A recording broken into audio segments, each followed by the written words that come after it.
Chapter 43-43. This white sawtooth shark truly had 8 lifetimes of bad luck for encountering the little girl. Previously, it could bite many people in half with one bite, but now, it was trapped in the little girl's confinement talisman matrix. No matter where it fled to, it simply couldn't escape from her grasp. Even though this fellow forcefully tugged at the confinement talisman matrix to swim in the water, its speed still couldn't compare to the little stoic's. The little stoic was running haphazardly. She was sprinting around in the water, not swimming at all.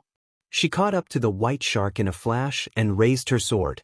Electricity shot out along the seawater, electrocuting that white sawtooth shark and causing it to roll several times in front of the little stoic. 10,000 horses galloped through everyone's hearts. They felt like there were no other words to describe this indescribable and strange situation. The little stoic was too frightening. This white sawtooth shark that looked so full of itself just now couldn't escape from her grasp at all. No matter how they looked at it, it felt sullen. The venerable peach blossom immortal floated and finally controlled his direction in the water with great difficulty and floated to Emolien's side. Glancing askance at him, the venerable peach blossom immortal reached out to lightly touch Emolien's arm and asked with his eyes, "Where did you swim to just now?" Emolien turned his head and gazed at him strangely. You might not believe it, but Xiao Qiao had already dived several hundred feet down while dragging me. If he hadn't heard the gasps from above, how could Jojo have pulled him back? Why were you so fast? The venerable peach blossom immortal continued to ask while looking at Emolien strangely. How would I know? Prince Emo gruffly threw him, you know what you mean. He turned to look to the side and saw that fellow Mi Yen was also floating over while flopping in the water. Mi Yen pointed in the little stoic's direction and then pointed at Long Ji and Long Shangyun. When the venerable peach blossom immortal saw him pointing here and there, he couldn't resist slapping his hand away in annoyance and said, "It's not like you can't speak. Why are you pointing at the sky and the earth?" After saying that, he pinched out a wisp of holy power from his fingertips and set up a water barrier around the 3 of them. Holy Sun Mi Yen stared blankly for a moment before letting out a long sigh. Phew, it's so uncomfortable. How much longer do we have to dive? Floating in the water all the time was really not a good thing. Let's see what young Lord Long has to say. The venerable peach blossom immortal glanced at Long Shi. The latter's eyes were focused on Arbor. No one knew what he was thinking, but he seemed to be in a trance. The venerable peach blossom immortal could not help raising his eyebrows. Long Shangyun was also a little stunned at this moment. Arbor was playing with the white shark for a long time. The unlucky shark was electrocuted to the brink of death. Xiao Mu flew up and kicked its humongous body towards Emolien. Emolien, Jichen, and Mi Yen hurriedly flung out several bursts of sacred energy, forcibly slicing the white sawtooth shark into several pieces. The little stoic swiftly darted over and grasped a divine beast core that flew out from the sawtooth white shark's body. She nodded in satisfaction. Enveloped in seawater, no one would detect anything unusual even if she summoned the 3 puppies from the star domain in front of other people. She was practically one with the seawater in all directions. Even if she suddenly disappeared in the sea, Long Shi and the others would probably only think that she was too fast and that her escape speed had far exceeded their visibility in the water. The 3 puppies happily pounced in the water. Chapter 43-44. The puppy in the middle opened its mouth and swallowed the crystal core of the white sawtooth shark. It chewed crisply and made crunching sounds. Everyone looked at that expressionless stoic face in horror. Especially Qing Shueshue's guards, who had no ability to resist the attack of the white sawtooth shark just now looked at the little crown princess in front of them as if they were looking at a god. Wasn't it a little too fierce? After Arbor put away the 3 puppies, she kicked her legs and flew to the stunned Qing Shueshue. How's the damage? Qing Shueshue's small face was a little bitter. She raised her hand and set up a water barrier in front of her. Then she said, "About a dozen people died. I'm sorry for the inconvenience." Arbor raised her hand and patted her shoulder. That white sawtooth shark is equivalent to a master in the 7th level of the divine realm. You are indeed no match for it. Especially in the sea, The difference in strength was too great. It was her fault. She was so happy when she entered the water that she couldn't find the edge. She pulled Emolien and dived down so fast that they were all left behind. Qing Shueshue smiled bitterly at her. They were weak. How could they blame others for this kind of thing? Sister Qiao, wait for me. I'll go over and count the number of people. We can leave right away. Arbor nodded. Qing Shueshue tried to stabilize herself and floated to those guards. Not long after, she swam back. There are more than 250 people left. Among them, 20 to 30 have minor injuries. They took hemostatic medicine and blood coagulation pills. It shouldn't be a big problem. It won't affect our progress. Long Qian nodded. In that case, let's continue diving. Arbor pointed to the front. Long Qian, you lead the way. Lien and I will bring up the rear. After experiencing a divine beast like the white sawtooth shark in the water, the guards around Qing Shueshue were a little nervous. Hearing Arbor's words, they couldn't help but look at her gratefully. They were the weakest in the team. Not only were they of no help to everyone, but they were also a burden. Let's go. Arbor waved his hand and asked Qing Shueshue and the others to follow Long Huan. She ran to Emolien's side and hugged his arm. Holding his finger, she dragged him to the end of the line. This time, she didn't wander around and obediently followed at the back of the group. She pulled Emolien and walked slowly as if she was strolling in the water. Emolien glanced at her from time to time. He suddenly felt that when the little girl dived down at such a slow speed, it was as if she was walking down a flight of stairs. She even pulled him down step by step. His Qiao was really an unimaginable little girl. Arbor held Emolien's hand as if he was taking a leisurely stroll. He walked, for a while, and tilted his head to look at him. What is it? You're a little unbelievable. Emolien patted her little head in amusement. He was pulled down by Jojo and could feel that there was no water pressure around them. Their breathing was normal and they could speak freely. He didn't need to activate any water barrier. It was as if there was a vacuum around them. Not a single drop of water could float to them. I think the land of the Forgotten River tribe is the unbelievable one, right? Arbor looked down and his eyes lit up. Jojo's Lien. A huge underwater city was rippling in the dense mist.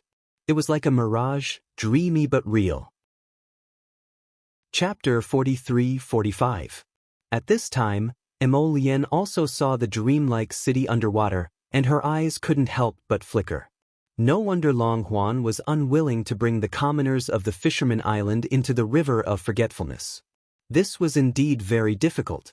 The River of Forgetfulness was not a place that any ordinary person could dive to. At this time, they saw a city floating under the water, but in reality, they were still quite far away from the city. Not to mention ordinary people, even ordinary spirit realm practitioners would have used up a lot of their spirit power after diving to this extent, and they would need to constantly replenish their spirit pills. Long Huan glanced back at the team behind him from time to time, taking in everyone's expressions. Other than Qing Shueshue, Qing Hongsa, and the female attendants who had weaker cultivation, Mu Xingxin and the youths of the Phoenix clan were diving down quite easily and did not see any discomfort. But Long Shangyun secretly glanced at Mu Xingxin, and then turned to look at her eldest brother. They knew very well that Mu Xingxin, who also had the bloodline of the Dragon Clan, was in a completely different situation from Arbor.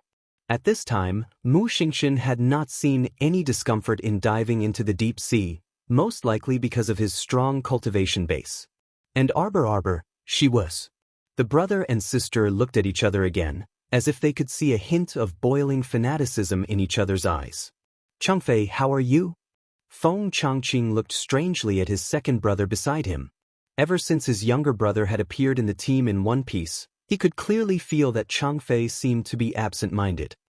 I'm fine. Feng Changfei was stunned.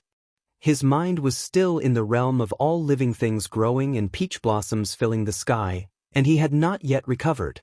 He didn't expect the Holy Maiden to have such a magical thing as the divine domain with her. Could it be that the family's ancestral teachings were not groundless rumors? The ancestral teachings said that in the future, if a woman who could communicate with the phoenix tree without hindrance appeared, she would be the Holy Maiden of the clan, and would follow her to death. The old ancestor had such foresight? After all, to be able to follow someone who had a divine domain with her, it was obvious that her future was boundless. Feng Zhangqing reached out and patted him on the shoulder. It was really dangerous just now. Don't be so reckless in the future. Be careful. Feng Zhangfei nodded and secretly turned his head to look at Mo Lien and Arbor, who were at the end of the line. Prince Mo quickly noticed Feng Zhangfei's furtive gaze and unceremoniously glared back. What are you looking at? Don't think that I didn't notice you sneaking glances at me. Long Shi led the group further down. Along the way, they encountered quite a number of schools of fish, including a small group of mutant zombie fish. Fortunately, after the sawtooth white shark incident, no one dared to let their guard down. They were constantly paying attention to their surroundings. This wave of corpse fish was quickly dealt with. At this moment, when everyone looked down again, they could clearly see the city at the bottom of the sea. The transparent spiral staircase was connected to the corridor of the city below. Everything was like a dream, as if it was rippling in the water. It was as if it was made of transparent ice crystals, sinking to the bottom of the sea and emitting a faint and soft halo. It turned out that the river of forgetfulness was so beautiful. Everyone's hearts were moved. They followed the spiral staircase down and arrived in front of a large stone wheel carved with mountains and rivers. When the tips of their feet stepped on the soft sand, everyone looked up and saw the blue ribbon-like seawater slowly rippling above their heads. Chapter 43-46. Wow! This is so miraculous! Everyone exclaimed in surprise as they looked up at the slowly flowing seawater above them. Seawater gathered on top of it, and dense moisture filled the air. The surroundings were surrounded by a vast ocean. It was as if the swimming fish were sealed in a glass bottle. Through the hazy mist, they could see all kinds of fish swimming to and fro wantonly above them. Feng Changqing looked down at the stone roulette in front of him. Green pine stone patterns were carved on it, and all the mountains and rivers could be seen. This is a transportation formation? Such a large transportation formation. Such an ancient and enormous transportation formation could only be seen in ancient mystic realms. Unexpectedly, the River of Forgetfulness had such an exquisite transportation formation. Long Huan coughed awkwardly at everyone. This transportation formation, this place can transport us to the entrance of the River of Forgetfulness City, Long Shangyun interrupted. However, it requires a large amount of spirit stones. I think we should walk there. It's not very far. Long Shangyun glanced at her elder brother's awkward expression and hastily took over the conversation. The group of Feng clan youths silently looked back at Sir Jojo, who had landed steadily and walked over hand in hand with Prince Mo. What are you all standing around for? Arbor grumpily shouted. Everywhere was damp, and her body felt uncomfortable. The little stoic lowered her head to look at her shoes that were covered in sand, and she furrowed her brows in disgust. Her husband understood her intentions and hastily said, Jojo, let's change into a new pair of shoes when we enter the city later. One with lotus flowers embroidered on it, Prince Mo added. The venerable Peach Blossom Immortal couldn't hold it in and burst into laughter. Crown Prince Mo swept him a chilly glance, and the latter coughed lightly before promptly tensing up his handsome face in a deadpan manner. My lady saint, there's a large transportation formation here. A youth from the Feng clan grumbled. We need money to use it. Arbor stepped forward and looked down at the stone roulette. He expressionlessly pointed at the small line of words on it. You carved it? Long Huan looked at his cousin in confusion and shook his head. He didn't know whether to laugh or cry. This is an ancient teleportation array. How could I have carved those small words? This must have been written by the formation Grandmaster himself after he created this formation. Each teleportation costs 20 spirit stones. There was no limit to the number of people who could be teleported. And it's a one-way trip. Qing Shueshue couldn't help but exclaim, this is too much. Qing Hongsa curled her lips and looked at Long Hua. Hey, do you have to do this every time you enter the city? We usually walk there. Long Huan coughed and said, Qinghong Se shrugged her shoulders mockingly. Her eyes were clearly throwing him a pauper, with a hint of mockery. Hey, what's with that look? Long Shangyun glared at Qinghong's unhappily. It's not like we don't have money. It's just that that place isn't very far. We'll reach it after walking for a while. How long will it take? Almost. Just less than 4 hours. What? Qinghong Se exclaimed. For a moment, she thought there was something wrong with her ears. What the hell? 4 hours of walking? Why don't you go to heaven? Long Shangyun instantly felt extremely embarrassed. Her face flushed red and she said angrily, Why are you making such a fuss? Chapter 43-47. Our river of forgetfulness is like this, we can only walk. You're in the water, you can't use that flying spirit artifact. Long Shangyun stuttered as she was stared at strangely by the group. This, you think this is the land route? This is the bottom of the sea, it's the space under the sea. It's different from the land route. It's restricted to flying. And ordinary land beasts might not be able to adapt to this space under the sea. Everyone looked at her strangely. A dragon youth could not help but ask, Then why don't you summon a sea beast to carry us over?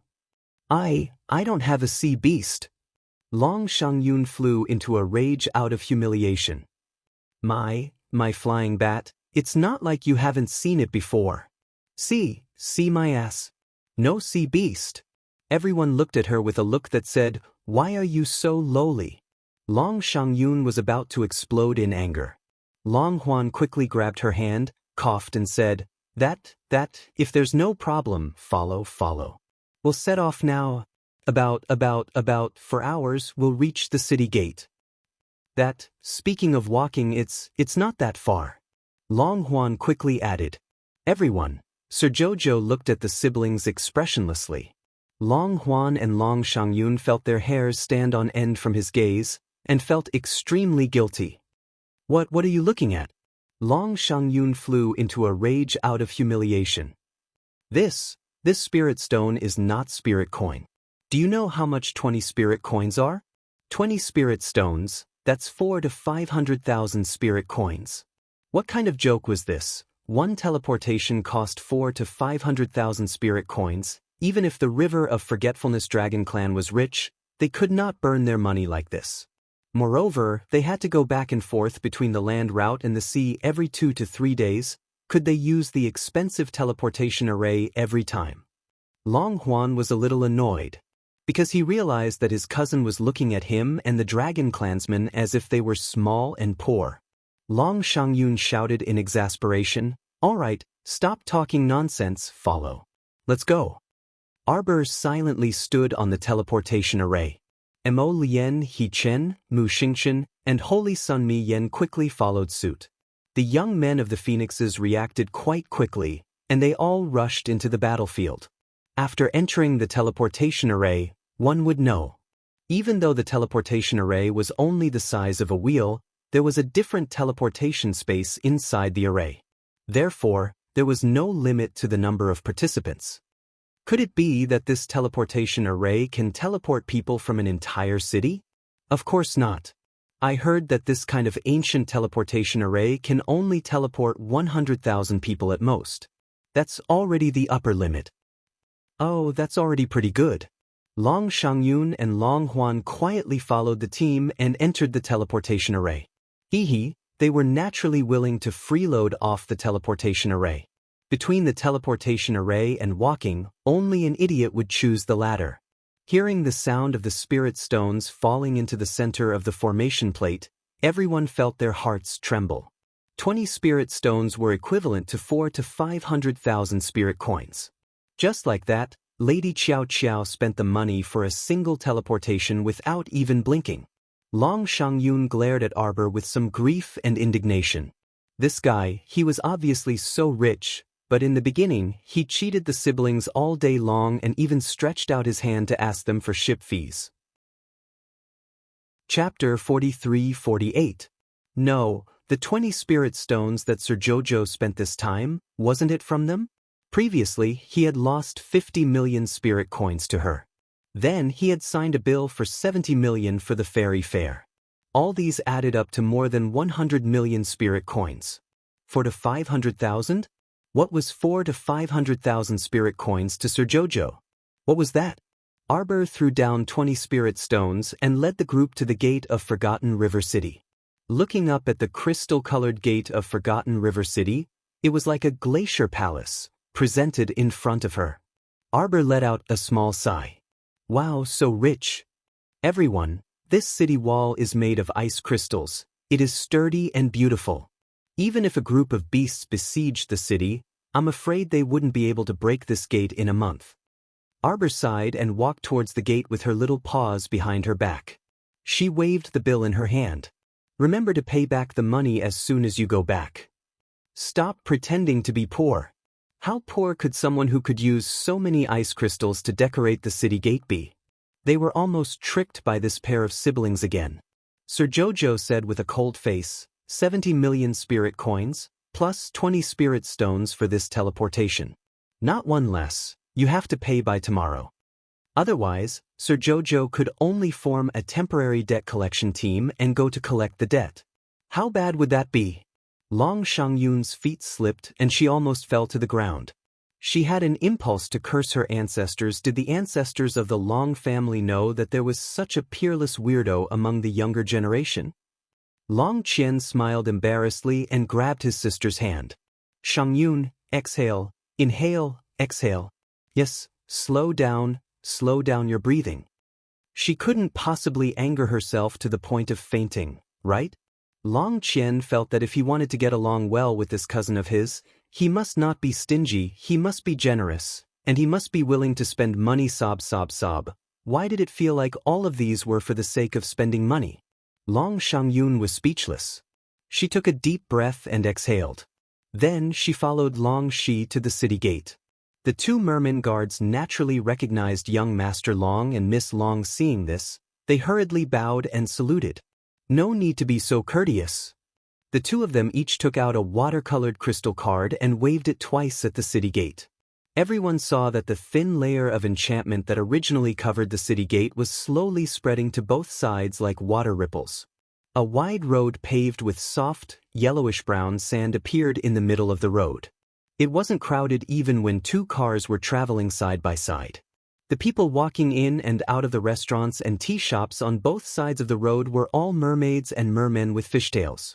Strangely, when Arbor walked into this city made of ice crystals, he could feel an endless amount of water spirit energy boiling in his body. The little water child was chirping non-stop in her conscious. Master Silver, there are so many water spirits. There are water spirits everywhere. Quickly eat them. All right, eat slowly. Don't be noisy. Arbor was getting a headache from the noise. The water spirit energy here was very dense. Naturally, she could feel it clearly. But strangely, in this group, there were so many water spirit masters, but none of them felt as strange as her. Ever since she entered the river of forgetfulness and stepped into the depths of the sea, it was as if she had truly returned home. She felt a trace of desire from the depths of her heart. Water spirit. The water spirit here was so dense. It was as if she could use it all. Chapter 43-49. This was a very strange feeling of control. It was as if once she entered the depths of the sea abyss, she was the queen of the deep sea and could control everything here. This feeling? It was truly strange. Xiao Mu turned her small head and shuffled to her eldest brother's side with small steps. Big brother, how do you feel? I feel okay. Mu Xingchen looked dazedly at his younger sister. His younger sister must be worried about whether his body could adapt to the space in the deep sea. When he was walking in the sea abyss earlier, the deeper he went, the heavier his heart and lungs felt. Fortunately, he had many defensive spirit weapons, and his own strength was passable, so he didn't encounter any problems along the way. After entering the underwater city this time, it was as if he had entered another dry space. He removed the defensive barrier around him and could walk freely, so there weren't any problems at all. The little stoic expressionlessly gestured with her small hands and looked seriously at her older brother. Big brother, standing behind them, Mo Lien and Ma Shurchen couldn't help but facepalm. Why did it feel like this pair of siblings were talking like chickens and ducks? They were talking in two completely different worlds. Big brother, you don't feel anything? The little stoic gestured with her small hands again. Younger sister, let's not beat around the bush. What do you want to tell big brother? The Feng tribe youth on the side almost couldn't stifle his laughter. What was going on? Why did he feel like the little crown princess was inexplicably funny and adorable? The little stoic glanced at Mu Xingchen again. Big brother, watch. After saying that, her body leapt up with a so sound and flipped around in the air. The water spirit energy from all directions instantly surged crazily, as though it could topple the mountains and overturn the seas, rushing towards her side, fighting to be the first to enter her Dantian's godly ruins realm. The little water child cried out joyfully in her conscience. Oha, so pure, why so awesome. Master Silver, do your best. Master Silver, work hard. Keep going, keep going. The little tray ant grumpily patted its head with its paw. Calm down. If you have such a rich wood spirit source, Humph, I'll see if you can keep your composure. Ha. Don't laugh so sinisterly. Chio sourly spat out this sentence and didn't say anything else, leaving the little water child to go crazy. The Long siblings stared blankly at the little stoic's actions. They opened their mouths but closed them again. Big brother, Jojo asked you if you could feel the rich water spirit energy here like she did. Mu Xingchen looked speechlessly at Jojo, who was floating in the air, and waved at her. The little girl immediately landed and quickly walked to his side. Big brother? Mu Xingchen looked at her speechlessly. Jojo, big brother didn't comprehend the water spirit. Big brother comprehended the fire spirit. Everyone was speechless. Lady Qiao Qiao tilted her head and looked at her elder brother blankly. She thought that it was the effect of her bloodline power that allowed her to feel the rich and abundant water spirit energy here. Big brother also has the bloodline of the river of forgetfulness, shouldn't he be able to sense it? Big brother, you don't feel it? As soon as Jojo walked into this world built from ice crystals, she could sense the water spirit energy rushing toward her limbs and bones from all directions. Long Shangyun irritably interrupted her. Only you can feel it. Let's go, let's go. At this time, an old mermaid suddenly swam over. Chapter 4350. The old woman crossed her arms in front of her chest and bowed to Arbor. Following this, more and more mermen swam over. Their faces were filled with reverence as they bowed respectfully to Lady Xiqiao. Arbor was confused. Long Shangyun saw her expression and could not help but snort, reprimanding, "Who asked you to show off? What did I show off about?" Arbor turned back and glared at Long Shangyun, retorting, "Speak human language." Long Shangyun was simply angry and amused, speechlessly looking at her. "Just now you were like this and that, huh? What do you think? Where is this place? This is River of Forgetfulness, the bottom of the sea. Flying is prohibited." Arbor then realized she seemed to have flown up just now. There should be a large-scale space restriction at the bottom of the River of Forgetfulness, but it seemed that to her, this restriction did not have any meaning. Now, these ordinary residents of River of Forgetfulness all revered her as a deity. All of them swam over, bowing to her, their faces full of admiration. Misunderstanding, misunderstanding, misunderstanding. Arbor expressionlessly returned the greetings to everyone, using her eyes to glare at Long Shangyun who was standing beside her. Why didn't you ask them to disperse? What was there to watch? She just had a whim just now, wanting to let Big Brother feel the water spirit energy that she felt. But Big Brother did not feel anything at all. It was really comical. Long Shangyun sneered and shrugged. "You started it, settle it yourself." Long Yun hurriedly swam forward to smooth things over, smiling at the crowd of mermen. All right, everyone disperse, there's nothing to see.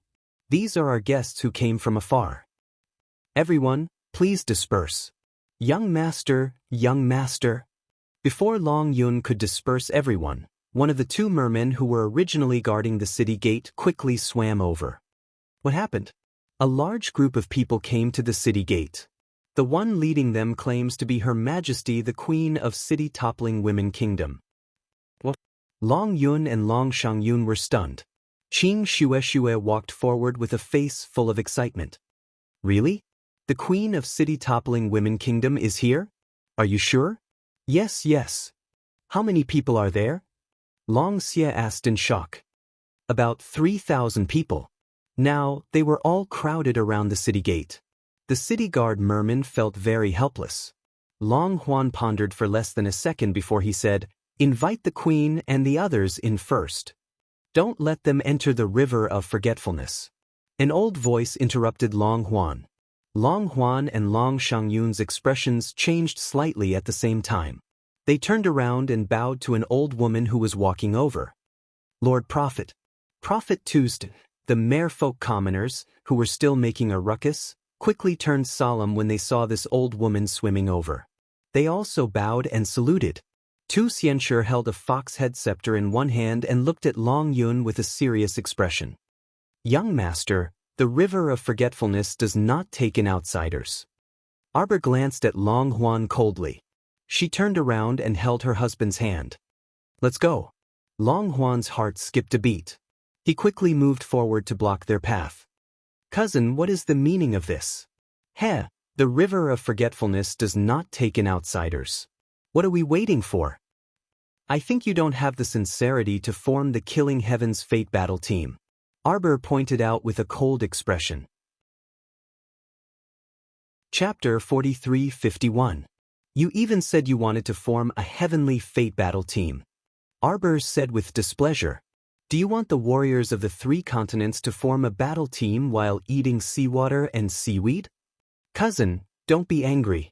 Long Shi hurriedly took a few steps forward and gave his sister, Long Shangyun, a look for her to go forward and block the little girl's path. This matter can be discussed. Prophet Tu didn't mean it that way, Long Shi hurriedly said. That senile prophet narrowed his eyes at Xiao Mu before unhurriedly shaking his head back. You are? Chu Yun's daughter? Mu Xingchen hurriedly took a step forward and stood in front of his sister. He looked at this senile prophet warily. Chu Yun's son and daughter are already so old. Prophet Tu glanced at them and nodded. Come with me. Arbor didn't react, so Mu Xingchen naturally wouldn't move either. Prophet Tu took 2 steps forward and saw the two standing there expressionlessly. They had no intention of following him at all. He couldn't help but frown and turn to the siblings. What's wrong? Mu Xingchen silently glanced at his sister. He was amused by the old man's attitude. What do you mean what's wrong? The beautiful queen's group was still standing at the city gate. Why did this strange old woman suddenly want the siblings to leave with her? If this matter wasn't resolved, how could the siblings leave with her? Long Shi hurriedly took a step forward and said, Cousin, please don't take offense. This is our tribe's great prophet, Prophet Tuesday. The prophet doesn't mean any harm. It's just that the beautiful queen brought 3,000 disciples. I'm afraid our river of forgetfulness can't accommodate so many people at once. Moreover, most of them are ordinary commoners with no cultivation. Although I don't know how they got here, Aunt Yi should have brought them here through the transportation formation. Arbor walked to Qing Shueshue and said, Let's go take a look. Qing Shueshue's eyes lit up and she nodded repeatedly. She couldn't wait any longer. Ever since devastating island sank and no trace of it could be found, she could see the sinking island day and night when she closed her eyes and heard the miserable cries of thousands of people. It was as if she could see the scene of her mother fearlessly fighting for her life. It was as if he could see countless broken limbs dancing in the bloody light. That kind of scene was too tragic and painful. Now that she suddenly knew that her mother was safe and sound, the anticipation in her heart was naturally strong and passionate. There was nothing in the world that could stop her from wanting to see her mother. The teleportation rune array was probably left behind by my mother. At a critical moment, it can save Aunt Ye's life. Arbor thought to himself, but he didn't say anything to Qing Shui. As the eldest young miss of Wang Chuan, Long Chu Yun naturally knew some of the clan's secrets. For example, a fixed-point teleportation glyph could directly teleport people to a certain place in the river of forgetfulness. It was just difficult for ordinary people to pass through the deep-sea passage. After reaching the underwater city, it was not much different from the land route outside. Perhaps the biggest difference was that the space here was different. There was no sun, moon, or stars, but there was space to simulate the scene of day and night. Another thing was the ban on flying. But for ordinary people, whether or not they were allowed to fly was none of their business. The two of them walked towards the city gate by themselves. Tu Xianxu's gaze darkened slightly. Chu Yun's children should be surnamed Mu, right? Prophet Tu said coldly. What's your name? Chapter 43:52. Long Huan cursed inwardly and was about to fly forward to stop Tu Xianji's reckless actions. Unexpectedly, a young merman in his 20s flew out from Tu Xianji's side and threw a ball of water at Arbor and Qing Xuexue without a second word. Qing Xuexue turned around and summoned the sword in her conscience, slashing apart that ball of water. The water mist assaulted the two of them, and Sir Jojo's expression instantly froze. She gently raised her hand and grabbed, and the countless droplets of water slowly calmed down in midair as if they were intelligent fairies. Strand by strand, drop by drop, the water droplets slowly contracted as if they were dancing on her fingertips, once again condensing into a palm-sized ball of water.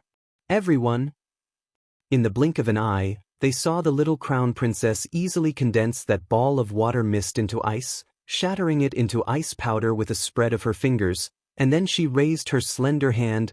Get out of the way! Long Huan shouted angrily, his forehead drenched in sweat. Long Shangyun was even more agile, and she kicked that young merman's buttocks, directly sending him flying and rolling twice on the ground. Bush, bush, bush, ding, ding, ding, ding, ding. The sandy ground was riddled with holes and was a complete mess. The last bit of ice sand landed beside the other young merman's tail with a whooshing sound, startling the latter into repeatedly retreating with a ghastly pale face. Long Huan and his sister looked at the little stoic with an ashen face. At this moment, over 100 young men from the Phoenix tribe had simultaneously pulled out their swords, looking like they were about to rush up and fight to the death with them. Fuck, can you guys stop for a moment? Long Huan hated that he couldn't forcefully tear at his own hair to express his agony. He had finally established a tiny bit of friendliness with his little cousin along the way, but after they messed with him like this, it was all gone. The young merman who originally attacked only regained his wits at this moment. He screamed in shock and repeatedly retreated while swaying his fishtail. You actually have the cheek to scream. Long Huan glared at that young man. If looks could kill, he would have long killed this brainless fool with 1,000 cuts.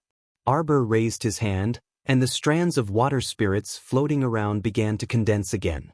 Long Shangyun's heart sank, and she hurriedly tugged at her brother's sleeve.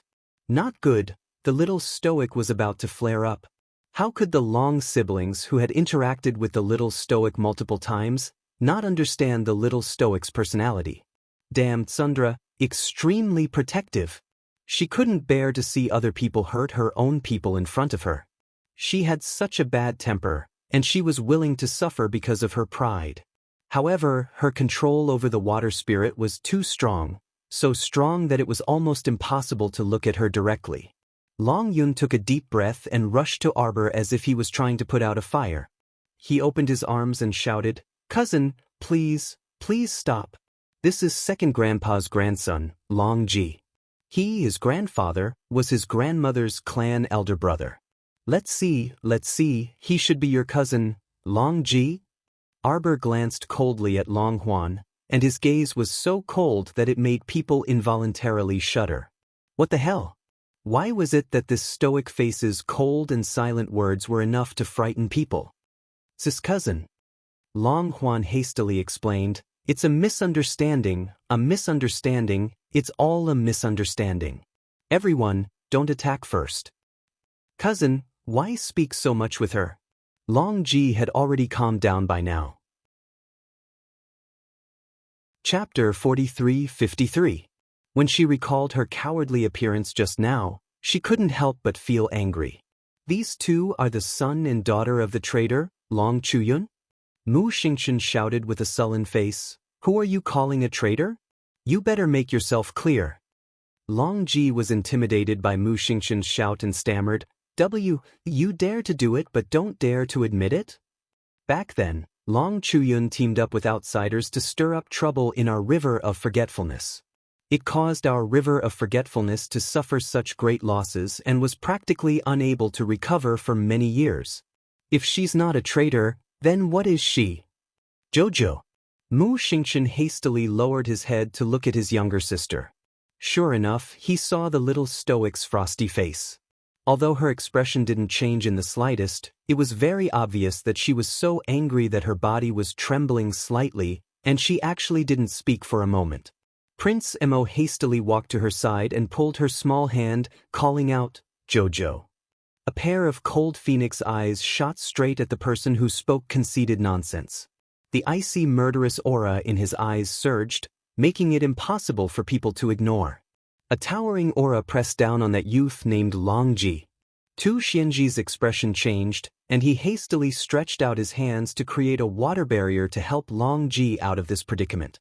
However, how could the crown prince's aura be easily dispelled by her?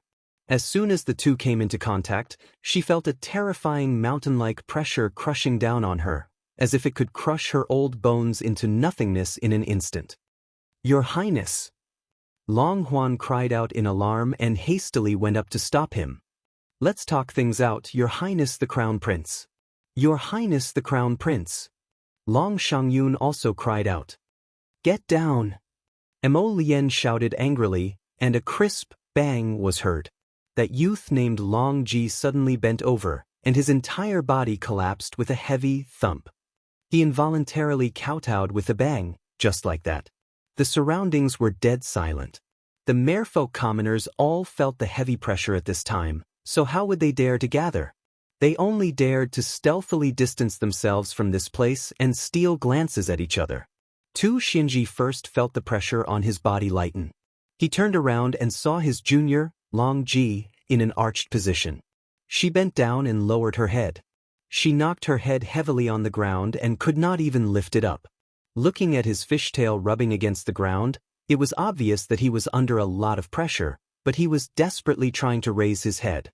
However, the other party's strength suppression was quite terrifying. Not to mention raising his head, even breathing was difficult for him. Long Ji struggled with all her might and felt a sense of helplessness.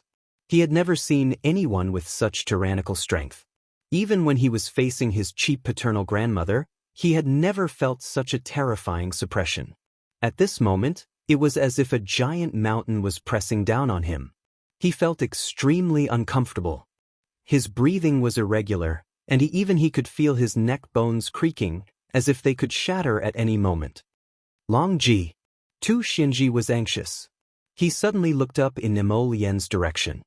So, if I don't stop, what will you do? Mo Lien stared coldly at Tu Xianji. Long Huan understood that gaze very well. Although he did not have much contact with this person, he had heard of this crown prince of the divine land. She was not a soft-hearted person. When she revealed such a gaze, it was killing intent. Long Huan's heart sank again. He hurriedly stepped forward to block Tu Xianji. Chapter 43-54. He looked mentally exhausted, but he had no choice but to put on a smile. Your Highness the Crown Prince, please don't take offense. It was this one's cousin who was rude first. Please forgive, please forgive. Mo Lien glanced at Long Ji coldly as if she was looking at a corpse. He actually dared to anger his wife to the point of speechlessness upon meeting her, and he still wanted to ask for his forgiveness? What forgiveness? This kind of thing should be properly taught a lesson. Things that did not know the immensity of heaven and earth had their eyes on the top of their heads. Speak clearly, Arbor said with a chilly gaze. Long Ji's heart plummeted. He couldn't be more familiar with the little stoic's expression. Back in the imperial capital, when Shang Yun angered her, she also had this expression. The little fellow's attitude only gradually eased after she interacted with the siblings for a period of time on the boundless sea. But now Long Ji really wished he could slap this Long Ji youth to death. His efforts were all in vain. Previously, he tried so hard to establish a good relationship with the little stoic. He finally eased after breaking the ice with great difficulty, but with this interference today, everything returned to the starting point. It really wasn't an easy task to pry open this stoic face's heart and get close to her. How did my mother betray the clan? Arbor looked indifferently at Long Ji, who was kneeling on the ground. Speak. Long Ji struggled to crawl on the ground. Suddenly, he felt the pressure on his head lighten, and he abruptly lifted his head up. The youth, Long Ji, glared at Xiao Mu indignantly as he sneered. What are you still pretending for? Who doesn't know that your mother, Long Chuyun, is a traitor in the River of Forgetfulness? Back then, the imperial capital's Long family branch allied with your divine province's Gu family and others to attack our River of Forgetfulness and plunder our resources. Although they didn't gain anything in the end, our Sea of Forgetfulness suffered a great deal of damage. Why do you think we sank to the bottom of the sea? To build a city in the sea here? That's because in that battle more than a decade ago, the River of Forgetfulness merfolk suffered countless casualties. In the end, everyone had no choice but to live in seclusion and hide at the bottom of the sea to take refuge. We used to live near the Pond Lotus Sacred Realm on Lisha Island, okay? We can also see the sun, moon, and stars. We can also feel the sea breeze and hear the roar of the sea. It's all your mother's fault, Long Ji said angrily. My father died because of her. In that war, how many people lost their loved ones? How many people were forced to leave their homeland and come to the bottom of the sea? Have you calculated the vastness of the forgotten river? How many islands have suffered? How many people have lost their homes? How can such a traitor return to the River of Forgetfulness? Enough! Long Ji shouted angrily and glared at the howling Long Ji with red eyes. There's no need to mention the past. What do you mean by not mentioning it again? Arbor looked coldly at the crowd in front of him. What did Long Chuyun do? Are you trying to frame her with the crime of betrayal? She betrayed the clan? She betrayed the clan? What clan did she betray? You bunch of trash, how can you be considered her clansman? A bunch of cowards. You can't even protect your own sisters, yet you want her to bear the burden of your clan's safety alone? Why? Just because you guys are weaklings? Chapter 43-55. You deserve to lie in an underwater cave without sunlight for the rest of your lives. Because you deserve it. You're a bunch of bedbugs, dog poop, maggots crawling in ditches. The little stoic's pitch-black eyes revealed a trace of icy mockery. She either didn't open her mouth to scold people, or she would absolutely pick the most hurtful words to scold them. Once her venomous tongue opened, it would definitely make people feel extremely ashamed. What did you say? Long Ji was so angry that his entire body trembled. If it weren't for the clansman hugging his waist, he would have immediately pounced forward, wishing for nothing more than to tear apart this spouting nonsense little stoic. The little crown princess scoffed and said in an extremely mocking tone, "Look at your current appearances. Filthy, cowardly, shameless, pretentious. People who are shameless are invincible. What Wangchuan Dragon Clan? I think you're all the biggest jokes from top to bottom." You. Tu Xianji was also infuriated. When she saw the juniors quarreling earlier, she also wanted to go up and stop them, but she fainted from anger from the crown prince's sudden attack and the little stoic's sudden counterattack. Now that she heard the little crown princess's words again, she only felt that every word was heart-wrenching, and she was endlessly resentful. Long Ji broke free from his clansmen at once and pounced toward Arbor. The little stoic's eyes were bone-chilling as she waved her hand and roared, "No one is to interfere." Mu Xingchen, who originally wanted to block the way and send Long Ji flying with a kick, could only silently retract his foot and continue to rage on the side. He watched as his younger sister charged forward like a cannonball and kicked Long Ji's chest. Boom! Long Ji was kicked to the ground, and his fishtail even bounced. He truly looked like a large fish that had been thrown onto a chopping board. Before she could recover her wits, she saw the little stoic pouncing straight at him and punching him in the left eye. Long Ji's eye turned black on the spot, but this was only the beginning. Closely following that, the little stoic threw a torrential left hook, right hook, uppercut, and downpercut. Her aura was fully unleashed, and the wind from her fists whistled as the shadows of her fists interweaved like a storm. Everyone saw Long Jijun being pressed to the ground like a fish and being beaten up fiercely. Long Qian was speechless. Long Shangyun, the two siblings looked at each other and cried out in their hearts at the same time, "It's completely over. You can't even beat me. Serves your entire clan right for being cowardly turtles in this underwater cave for 10,000 years. Back then, it was you who sent my mother out for a marriage alliance. Have you asked for her opinion? Don't you think there's something wrong with this marriage? Have you never thought about the consequences of a marriage alliance? You filthy bugs that are rotten to the bone.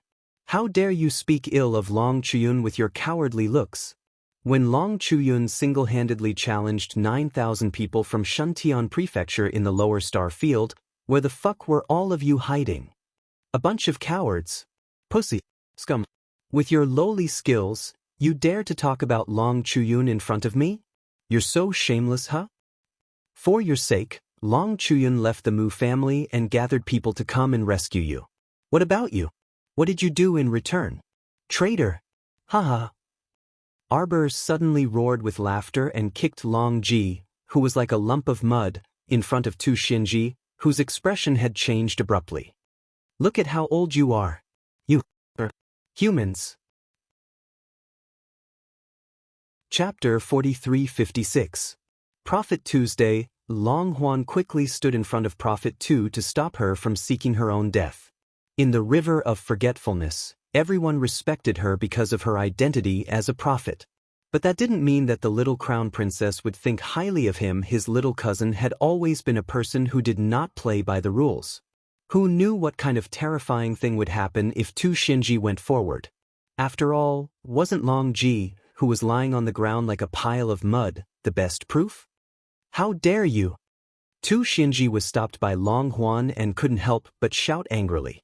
He stared at Arbor in shock. She had watched Long Chuyun grow up since she was a child. He was mature, steady, and determined. No matter what, he wouldn't be so brash and unrestrained. What did her daughter eat growing up? How could she be so domineering? Standing in the territory of the River of Forgetfulness, she dared to beat up the nobles of the River of Forgetfulness. It was obvious that the River of Forgetfulness did not exist in her eyes at all. In the early years, this child, Chu Yun, was still considered steady, but she did not expect that after leaving Wang Chuan, he would become even more useless. He did not know how to raise his children at all. Look at what he had taught the girl. Has your mother never taught you to be courteous to your elders and humble to your peers? Tu Xianshi sneered. Mu Xingchen was immediately enraged. You have no right to say such nonsense.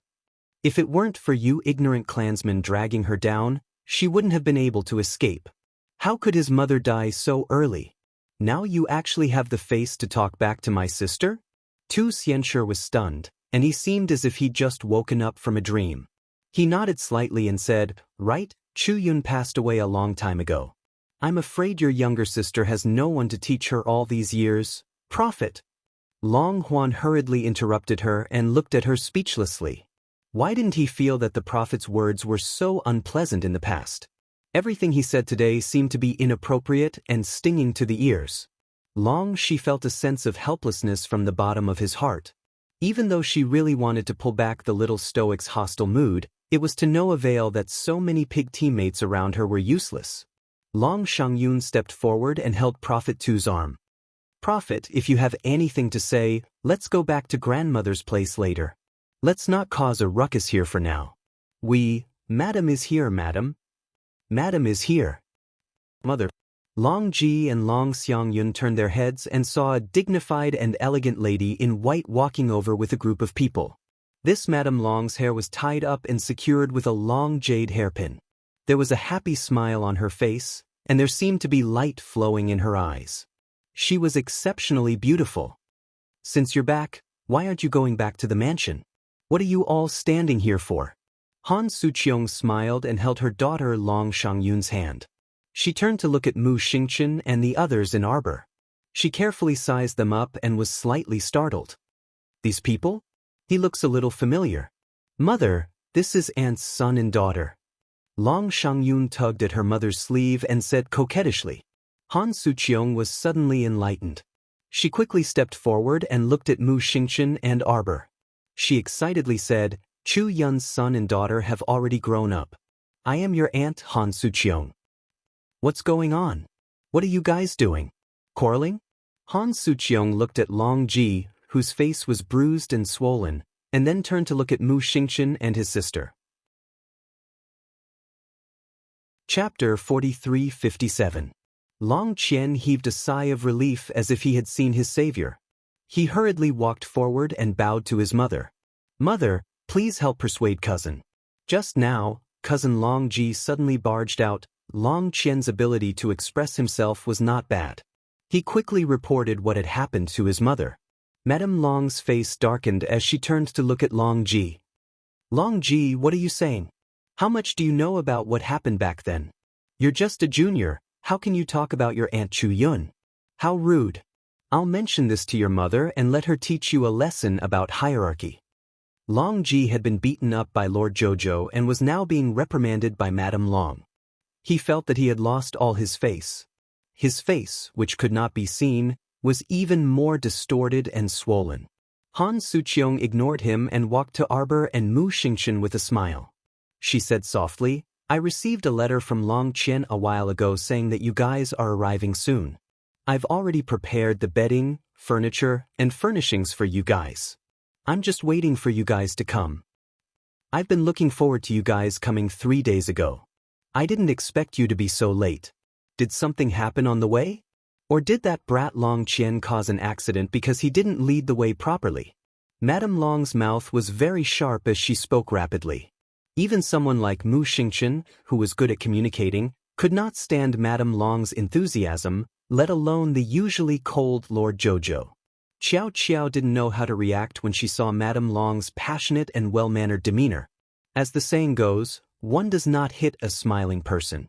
No matter how cold Lord Jojo's face was, he could not hold it in front of Madame Long. Emolien took a few steps forward and held his wife's hand. He nodded at Madame Long and said, There's no need to trouble yourself. We're leaving now. Right? Lord Jojo, who was stunned, regained his senses and nodded. Let's go. Madame Long hurriedly reached out to stop the two of them and comforted them with a smile. Don't be anxious. This is? Husband. Madame Long suddenly understood and looked at Emolien with admiration. My nephew's son-in-law is really talented. Her gaze shifted slightly as she turned to look at Long Huan. Long Huan nodded at Madame Long discreetly. Mrs. Long immediately smiled and said, It was all a misunderstanding. It's good that everyone has talked about it. How could the entire river of forgetfulness blame your mother, right? Your grandmother has been missing her for so many years. The younger generation is insensible and doesn't even know how to speak properly. Auntie will find someone to teach him a lesson later. Don't take it to heart. Mrs. Long smiled and stepped forward to hold Arbor's hand. Tu Xinji frowned slightly, but seeing Madame Long say so, he was too embarrassed to tear down Madame Long's stage. However, in his heart, he still had a lot of opinions about the little girl's ruthless way of doing things. She was so vicious at such a young age. Look at how she had tormented young Master Longji. Auntie is still at the city gate. I already know about this. Get someone to invite them in, Madame Long said with a smile. No matter what, they are people who were persecuted by the heavens. They are guests from afar. How can we not welcome them? If you have any plans in the future, you can discuss it with the clan leader. Xiao Mu creased her brows. Everything had been said by this Madame Long, so she had nothing to say. Chapter 4358. Long Huan inwardly sighed in relief. Fortunately, Lin Mingya's mother, who was adept at dealing with money and power, was here. She finally managed to keep Lin Mingya's group of people, who were difficult to deal with. If he couldn't keep them after entering Wangchuan House, then wouldn't all his hard work these days be a joke? Just thinking about it made him pity himself. Why was he so pitiful? Long Shangyun's expression also eased a bit, and she walked up to speak to the little stoic. She saw the stoic face shoot her an icy, chilly, and emotionless glance. She was so angry that she shut her mouth and didn't want to waste words with this person. Let's go to the residence first and meet your grandmother, okay? Madame Long said with a smile. Don't worry, I'll have someone bring Queen Ching Ching and the others over. Madame Long smiled with a warm expression. Let's go. Xingchen, this child, I remember seeing him once when he was young. He was just born then, but he's already grown so big now. Xingchen's younger sister is called Mu Qiao, right? How about Auntie call you Jojo? The friendly Madame Long chatted with them the entire way. Even a child like the little stoic who caused an awkward silence as soon as she opened her mouth couldn't really cool down the atmosphere. Madame Long's smile was like a spring breeze as she spoke with assurance and assurance. It truly made it hard for people to turn cold. Mu Xingchen cupped his hands at Madame Long and said indifferently, Madame Long doesn't need to be so courteous. Silly child, how is this courteous? We're all family, so why are you treating us as outsiders and speaking in a foreign language? Madame Long turned to smile at him and pointed at the residence's entrance directly in front of them. Here we're here. This is our home. Wangchuan Dragon Clan's royal bloodline was built in the depths of the sea and surrounded by a water barrier within 5 kilometers in all directions. The mountain gate erected in front of them was the strongest barrier. Naturally, no one could pass through without an entry token. Arbor's group silently looked at each other. As Madame Long passed through the water barrier, the scenery in front of them abruptly changed. It was no longer misty and hazy. The scenery in front of them changed, and the corridors, courtyards, and pavilions were all in sight. The forest was deep, and a fragrant scent assailed their nostrils. When the servants saw Madame Long, they hurriedly bowed and greeted her. Madame Long smiled and nodded, indicating for them to do their own things. Jojo, are you going back to Yunyuan first or, Madam? A middle-aged servant came forward with a smile and bowed to Madame Long. The patriarch has heard that young Master Mu and young Miss Mu have arrived. Please come with us. Madame Long couldn't help but smile. She turned around and looked at Arbor and the others apologetically. Jojo Stardust, your grandmother already knows that you're here. Old people are impatient. I think you should go and pay your grandmother a visit first. What do you think? Mu Xingchen stretched out his hand and bowed. With an indifferent expression, he said, As it should be. Madame Long, please lead the way. Madame Long saw his solemn and indifferent expression, and knew that the previous matter must have made this young master unhappy, and he would not be able to resolve the knot in his heart in a short time. Where's Cloud Court? Arbor suddenly asked. Long Huan sighed in relief and said with a smile, Younger cousin, you don't know, but Cloud Court is the court where Aunt used to live. He wasn't afraid that the little stoic would speak, but he was afraid that she would ignore him and not speak no matter what. When Mother found out that you were coming, she ordered people to tidy up inside and out a long time ago. Chapter 4359. Cloud Court is your mother's residence. Madame Long pulled on the young crown princess's hand and whispered softly, You? Do you want to go over and take a look now? Arbor glanced at her and shook his head apathetically. No need. So many years have passed. What's the rush? The little stoic turned around and walked away without looking back.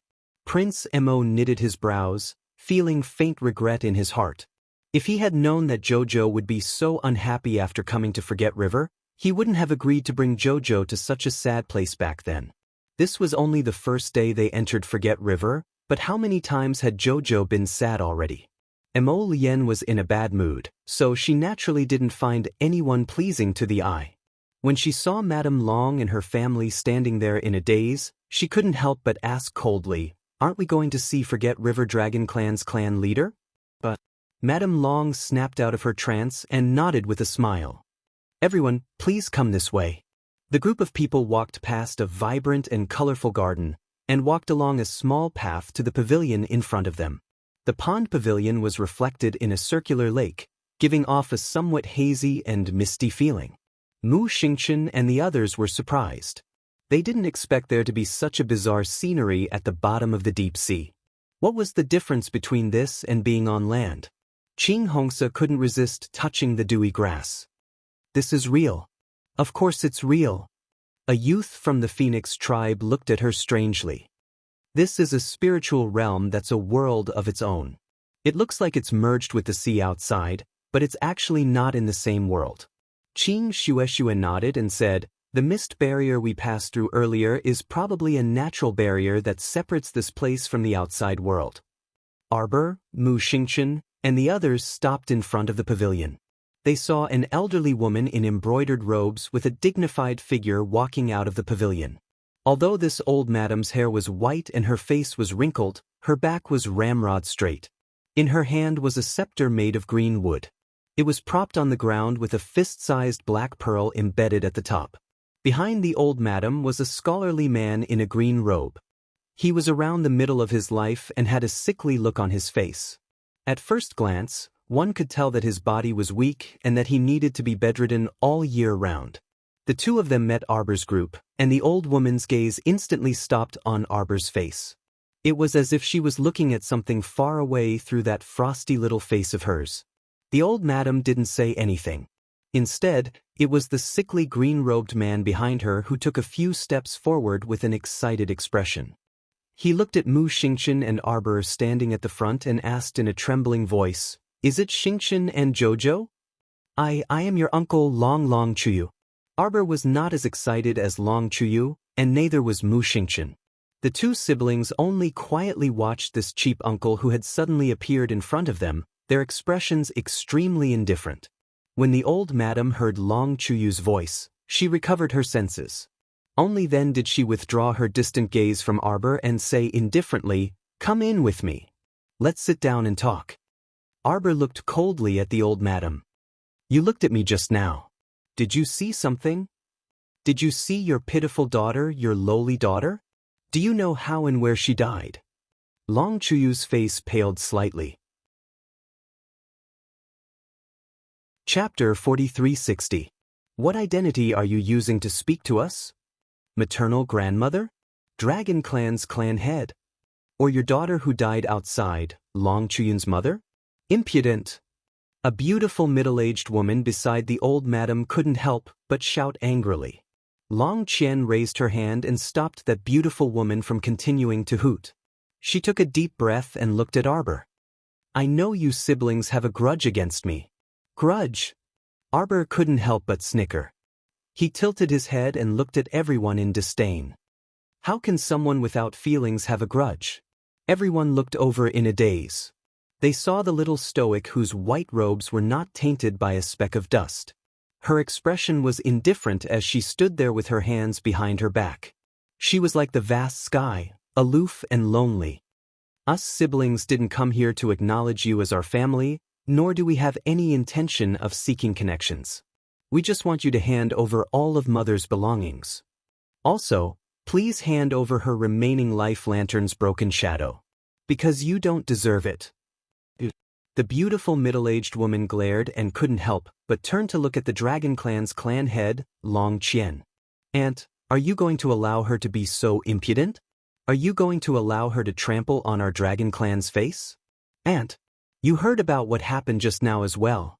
This woman who doesn't know the immensity of heaven and earth dared to severely injure my son. Aunt, he's your grandson too. Are you going to allow her to shut up?" Long Qian looked sternly at that beautiful woman. Aunt. Bai Ning Shuang stomped her feet in anger. She had already heard about her son Long Ji's incident, but she hadn't rushed over to see how badly he was injured. However, she felt like her heart was about to shatter when she heard the vivid description of the incident from the messenger. "Must you speak like this?" Old Madame Long Qian took a deep breath and leaned on the cane in her hand. "Just now how can you not know what I did just now? That bastard called Long Ji insulted my mother at the city gates.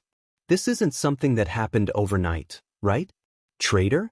Is this the crime that you Dragon Clan scum are trying to frame her with? She is such a proud and aloof person. Why should she accept your accusations?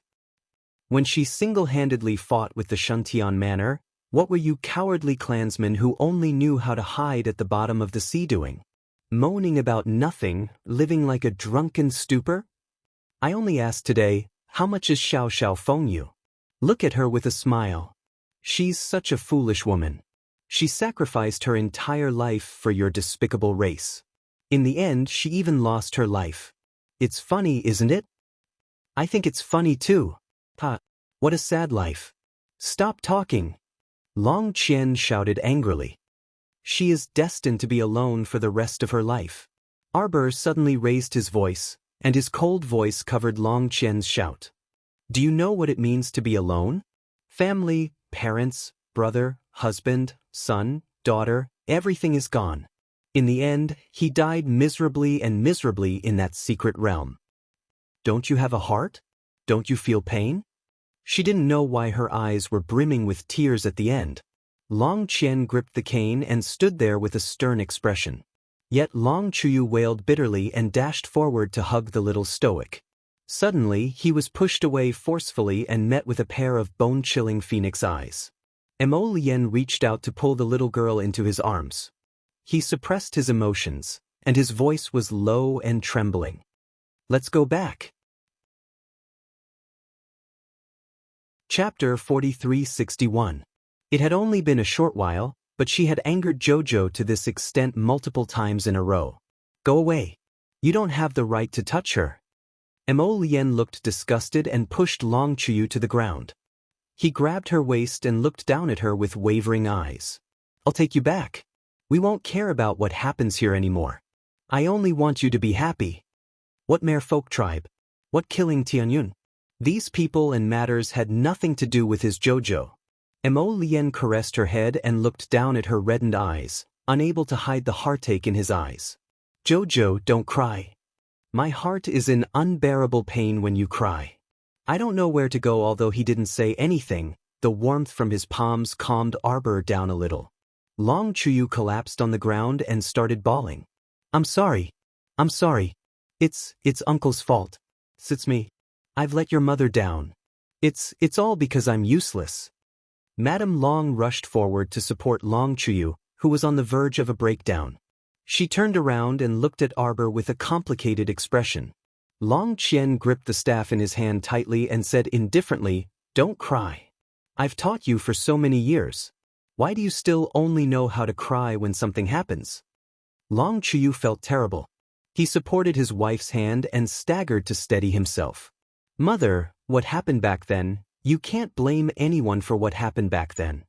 Long Qian turned to look at Arbor, a cold glint shooting out of his eyes.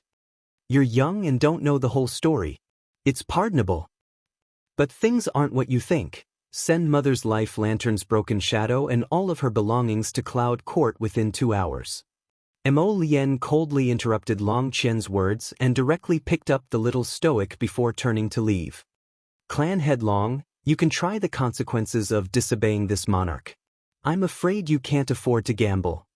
After throwing down these icy words, Mo Lien was disinclined to continue conversing with other people, so he left with Qiao Mu in his arms without looking back. Mu Xingchen only felt his heart clench uncomfortably. He glanced at his indifferent grandmother, then mechanically turned his head and strode after her. Although the venerable Peach Blossom Immortal was smiling, his eyes were cold. Leisurely putting down his arms, he glanced at the Silent Dragon Clan leader and chuckled. Hurry up, our patience is very limited. When the rest of the people saw this, they hurriedly followed and left in a group. Shweshweluk, is that Mother? Qing Hongsa suddenly cried out in surprise.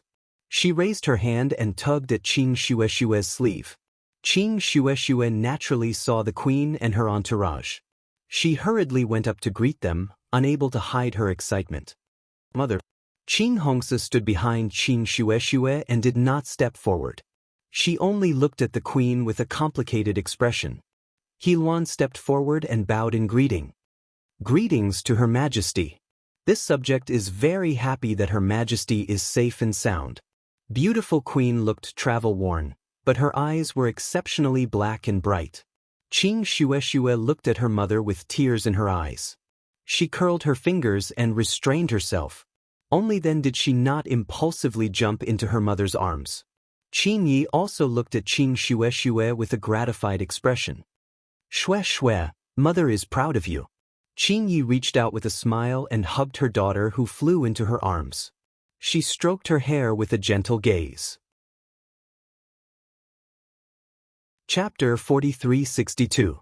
When I came in just now, I heard that Jojo had some conflict with the mermen. Where are they now? Mother, it's a long story. Let's talk as we walk. Ching Hongsa stood outside the crowd. She opened her mouth slightly and watched Ching Shue and her mother leave together. She froze on the spot. He Luan and the others followed the queen, leaving her standing there in a daze for a long time. Then she slowly followed them, dejected. So her mother really didn't like her. Didn't she already know this? Why did she still feel sad? Mother, are we really going to stay in Wangchuan? Ching Shue held the queen's left hand and tilted her head to look at her. If she lived under someone else's roof for a long time, it wouldn't feel good. Qing Yi looked at her with a smile. Aren't we going to set up the Tian Yun battle group? Mother, you want to join? Li Sha Island should be a good choice. Qing Yi patted the back of her daughter's hand. We'll take it one step at a time. Let's see first. Arbor pushed open a long window and looked up at the silver moonlight pouring down from the sky. Faint silver frost covered the window. The faint moonlight illuminated the courtyard. A gust of hot wind blew over, ruffling a strand of hair by her temples. Mo Lien walked slowly to her side and looked down at a small mahogany box on the table. Not long ago, the merman had sent her mother's belongings. There weren't many of them.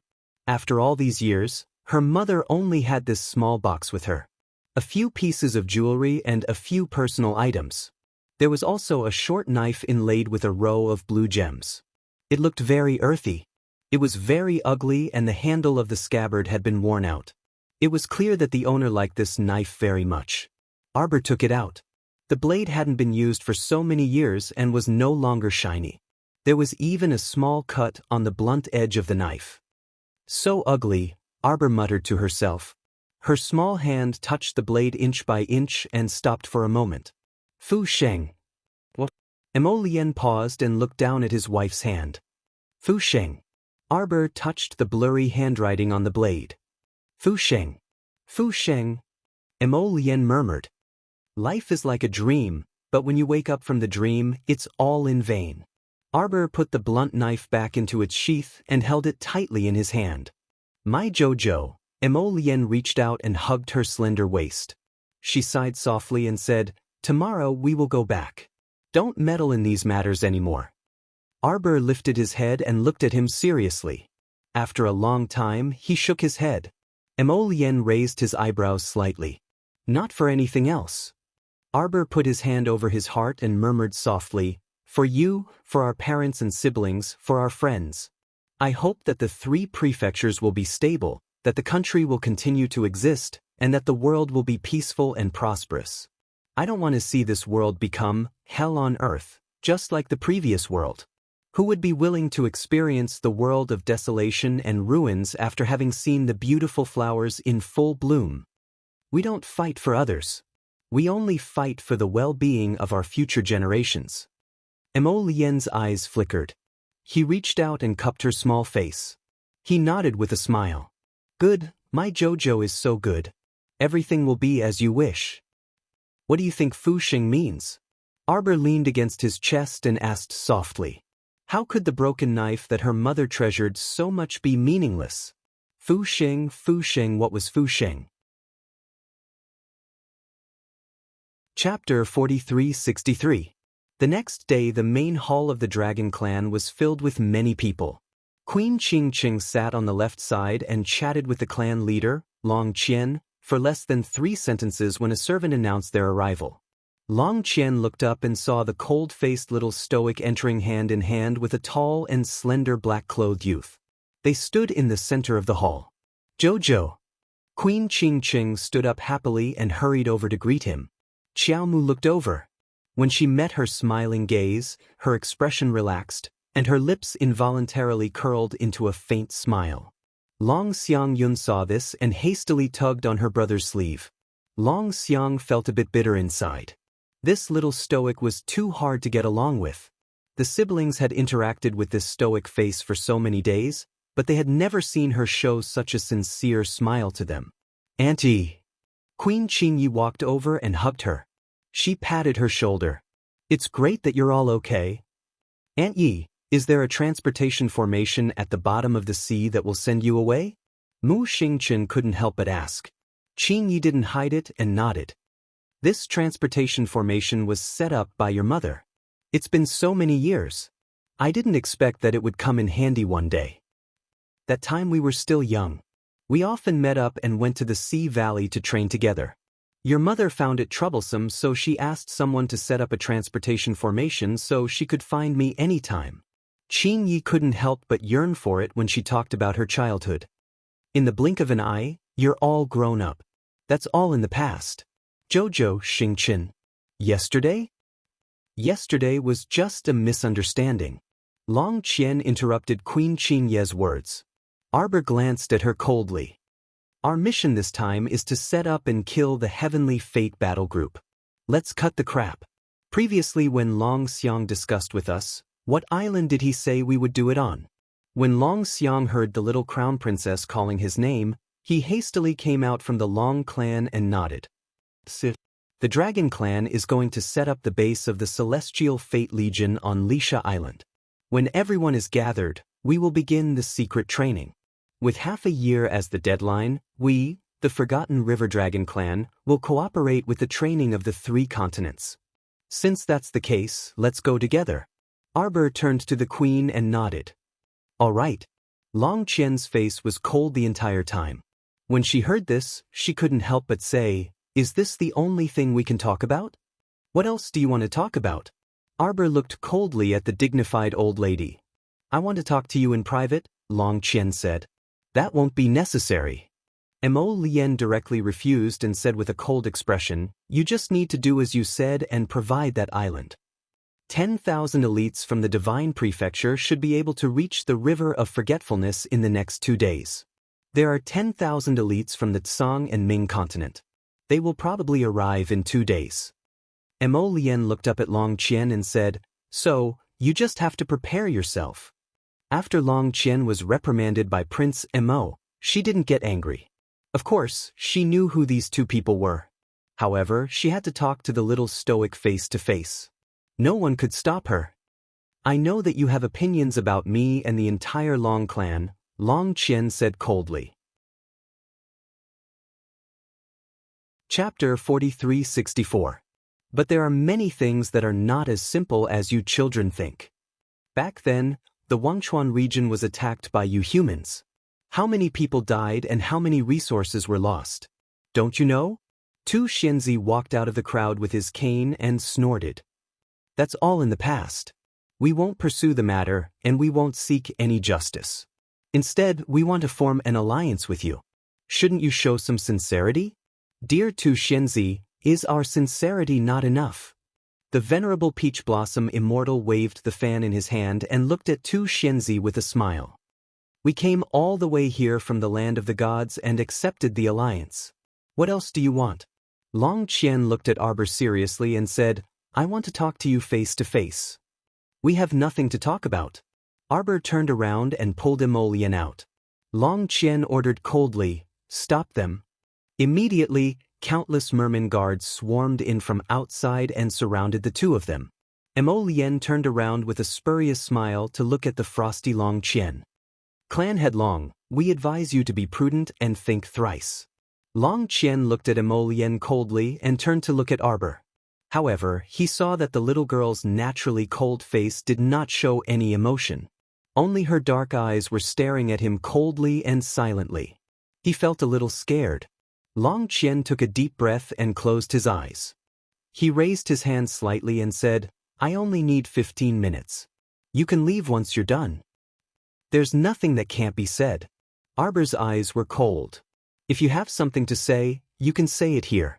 Are you sure? Long Qian couldn't help but be angry at the little girl's stubborn attitude. He raised his voice and shouted. Arbor nodded. Speak. If that's the case, then please, Aunt Bai. Aunt Bai. Long Qian and Long Shangyun couldn't help but interrupt by Ning Shuang. They looked at Long Qian anxiously with a serious expression. Grandmother, please calm down. Grandmother, why are you getting angry at the stoic face? She was born like that, expressionless to everyone. Didn't you see that she was also expressionless when facing her husband? It's not targeted at you, Long Shangyun said anxiously. Long Qian's furious gaze slowly calmed down. She stared at Arbor and said, "This is a serious matter. I can only talk to you in private.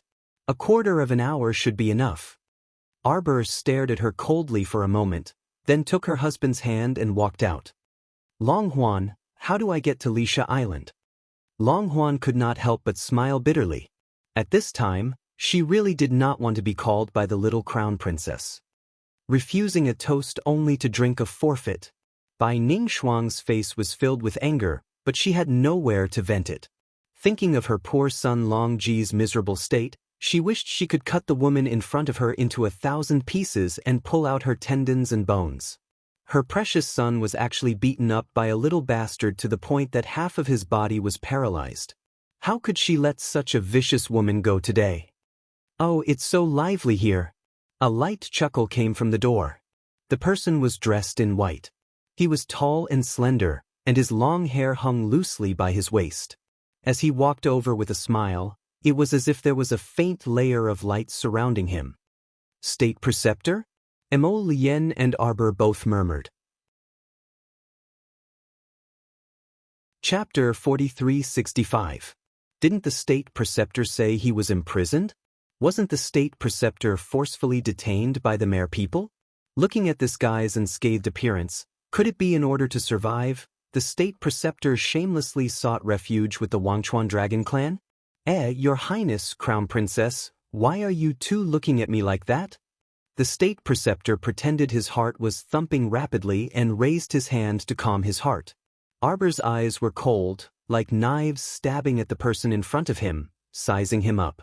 From the first time she met the State Preceptor, she felt that he was very strange, but there was also a sense of familiarity amidst the strangeness. They met several times at the palace banquets. He seemed to speak on her and the Crown Prince's behalf, but in fact he was dragging them down time and time again.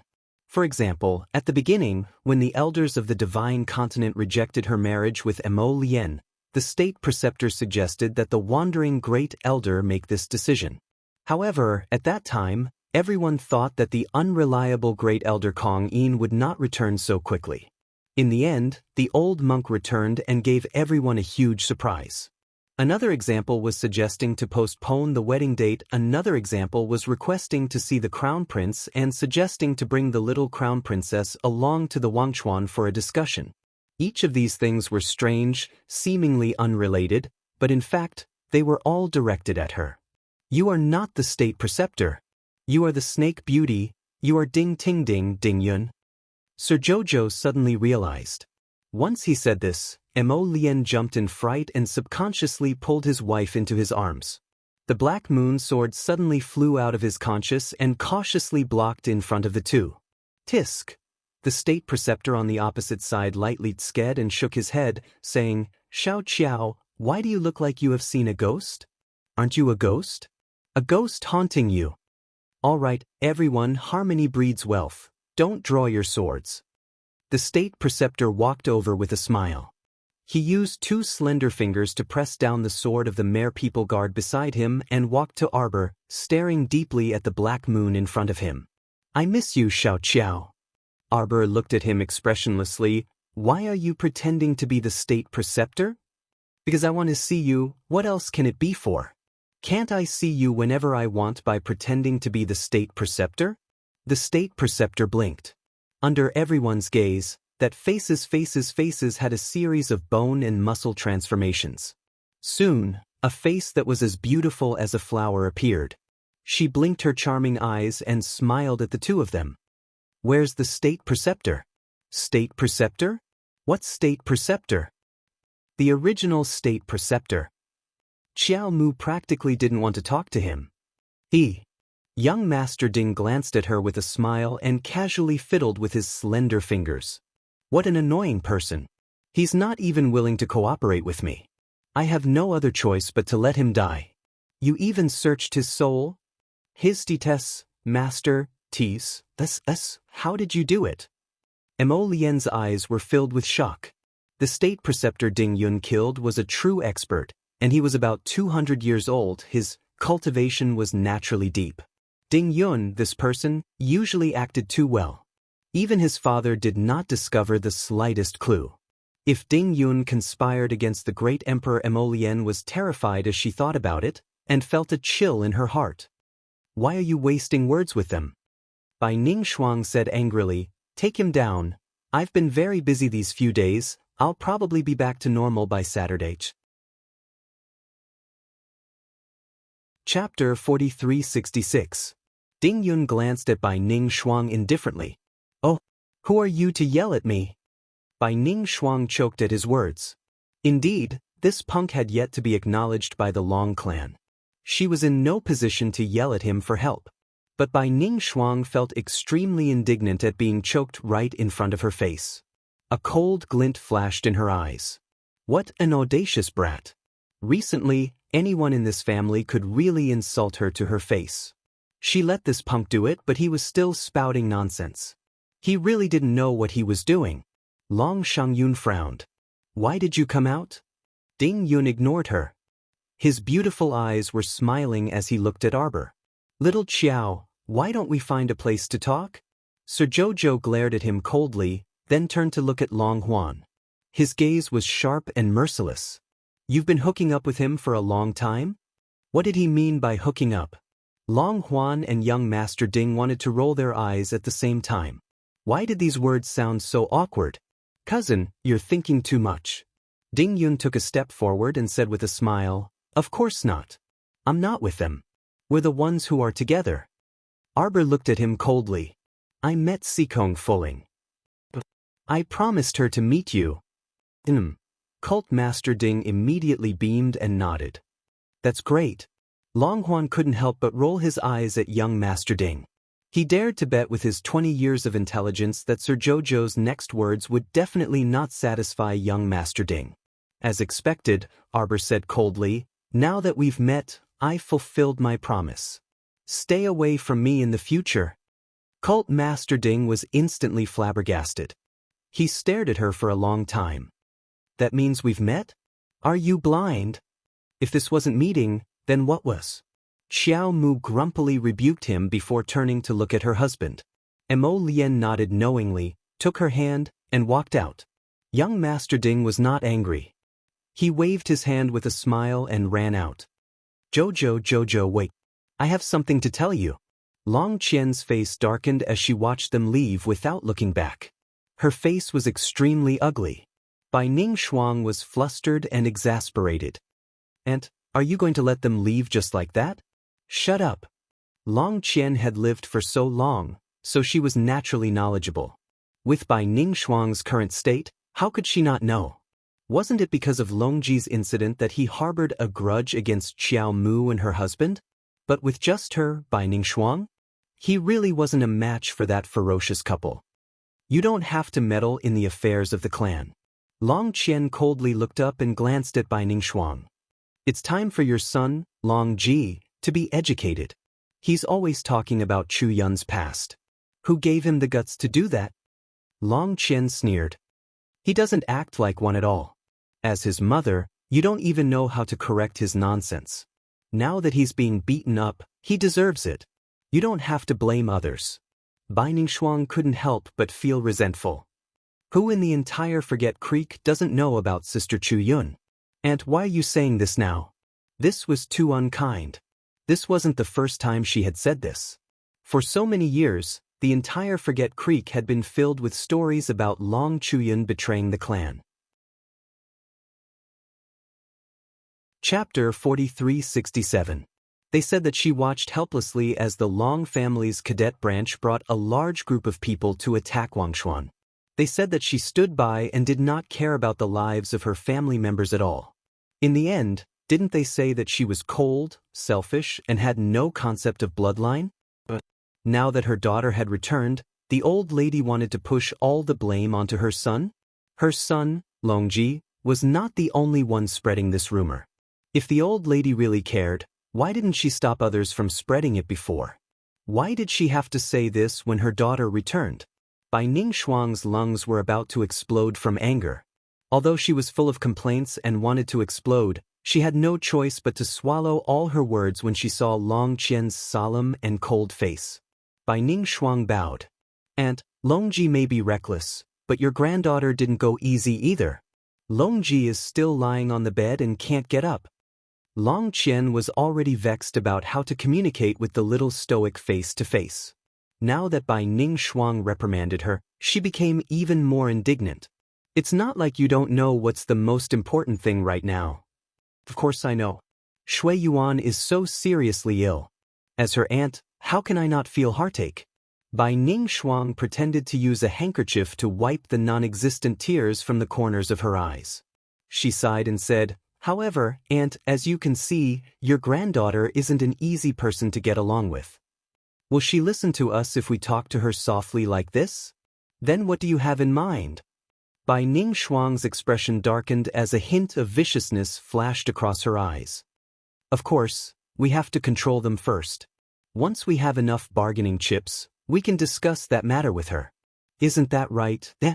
Long Qian sneered. You're so naive. Bai Ning Shuang's face flushed red, and her lips quivered. For a moment, she didn't know how to respond to Long Qian. The Dragon Clan leader glared at Bai Ning Shuang coldly. Go back and watch over your son. Don't cause trouble for me. Bai Ning Shuang was intimidated by the Dragon Clan leader's stern tone. Although she was indignant, she could only return. When she returned to her own courtyard, she was even more displeased by the Dragon Clan leader's words. Seeing her son whining nonstop on the bed, Bai Ning Shuang's heart ached, and she gritted her teeth. A nimble figure appeared in front of Bai Ning Shuang. The Kongkong's line. Ever since Benefactress came to this river of forgetfulness, she seems to be even busier. We can only see each other a few times in a day. The little monk was wearing a small white monk robe. He was holding a lollipop in his mouth as he squatted under a peach tree, mumbling softly. Another moon-white figure squatted beside the little monk Kong Kong with a lollipop in her mouth. She couldn't help but shake her head and say, Kong, do you miss my sister? The small monk pursed his small diamond-shaped lips and remained silent. Kong Kong's. To her to be, eh? Kong Kong. Jolin sucked on a lollipop and said with a grin, Actually, I've always been curious about something. Mrs. Sister, please tell me.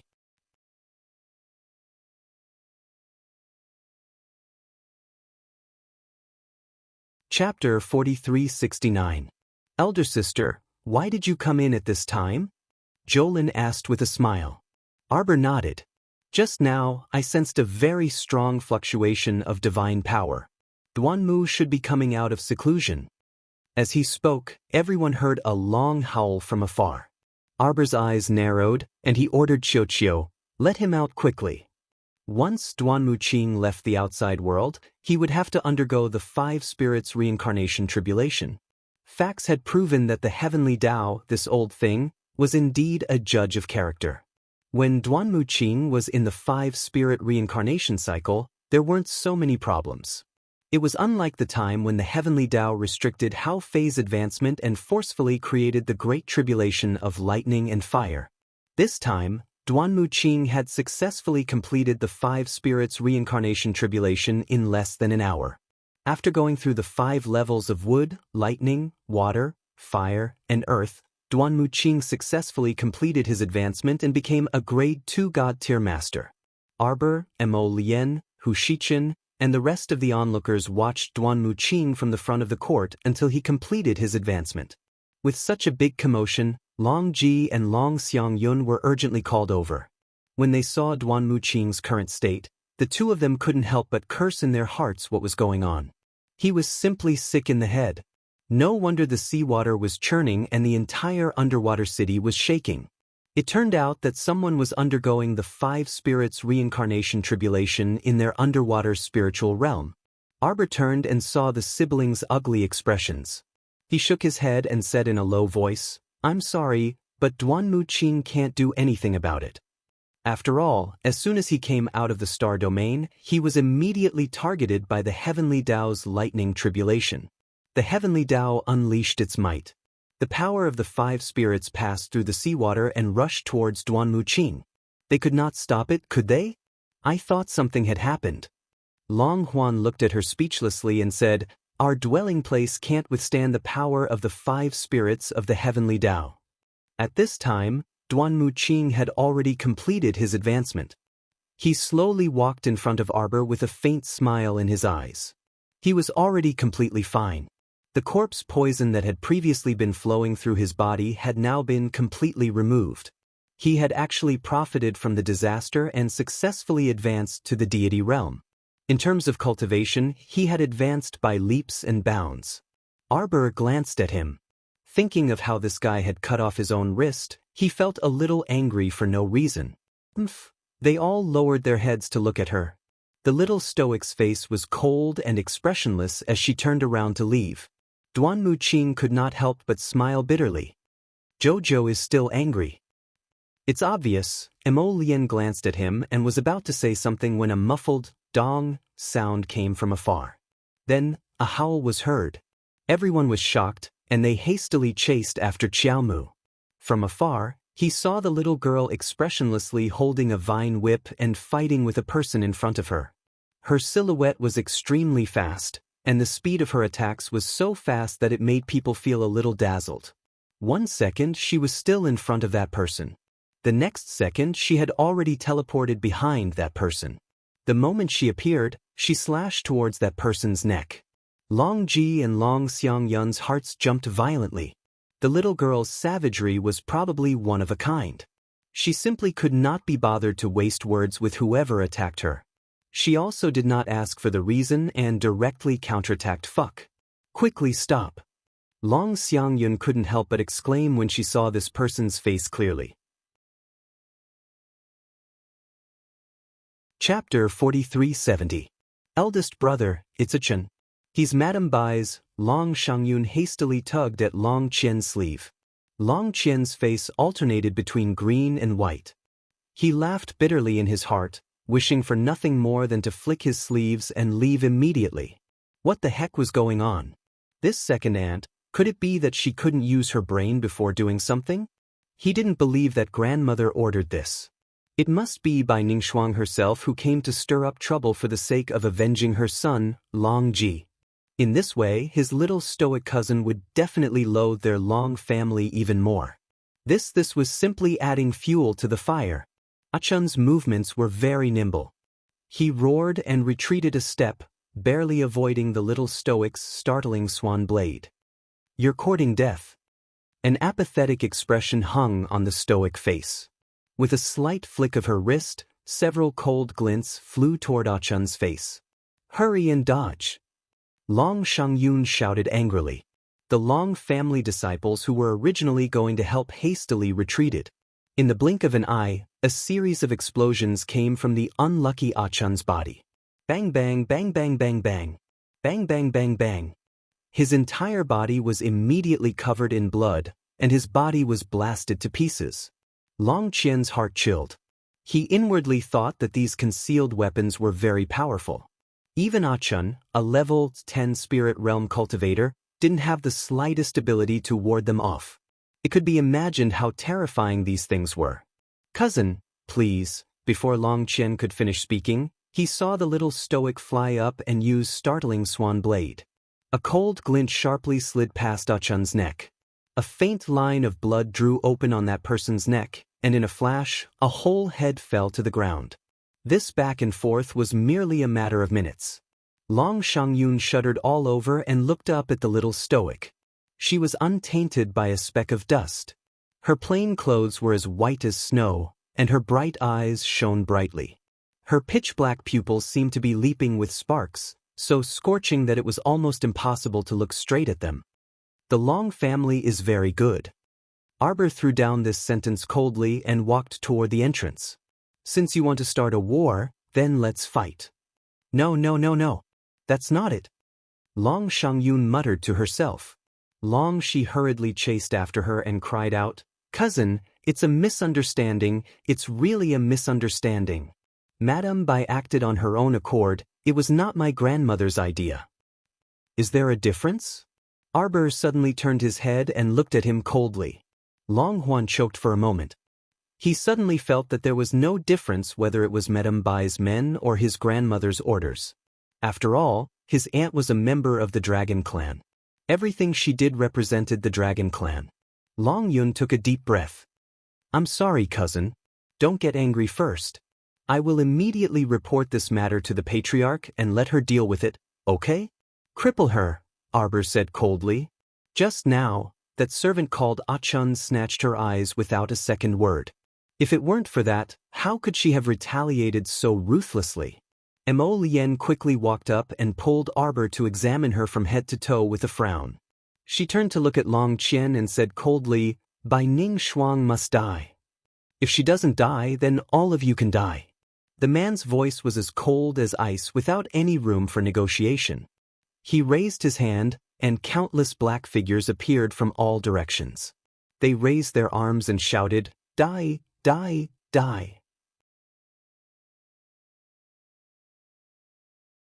Chapter 4371. Long Huan's expression naturally appeared extremely unsightly. Normally, they didn't see many people appear beside the Crown Prince.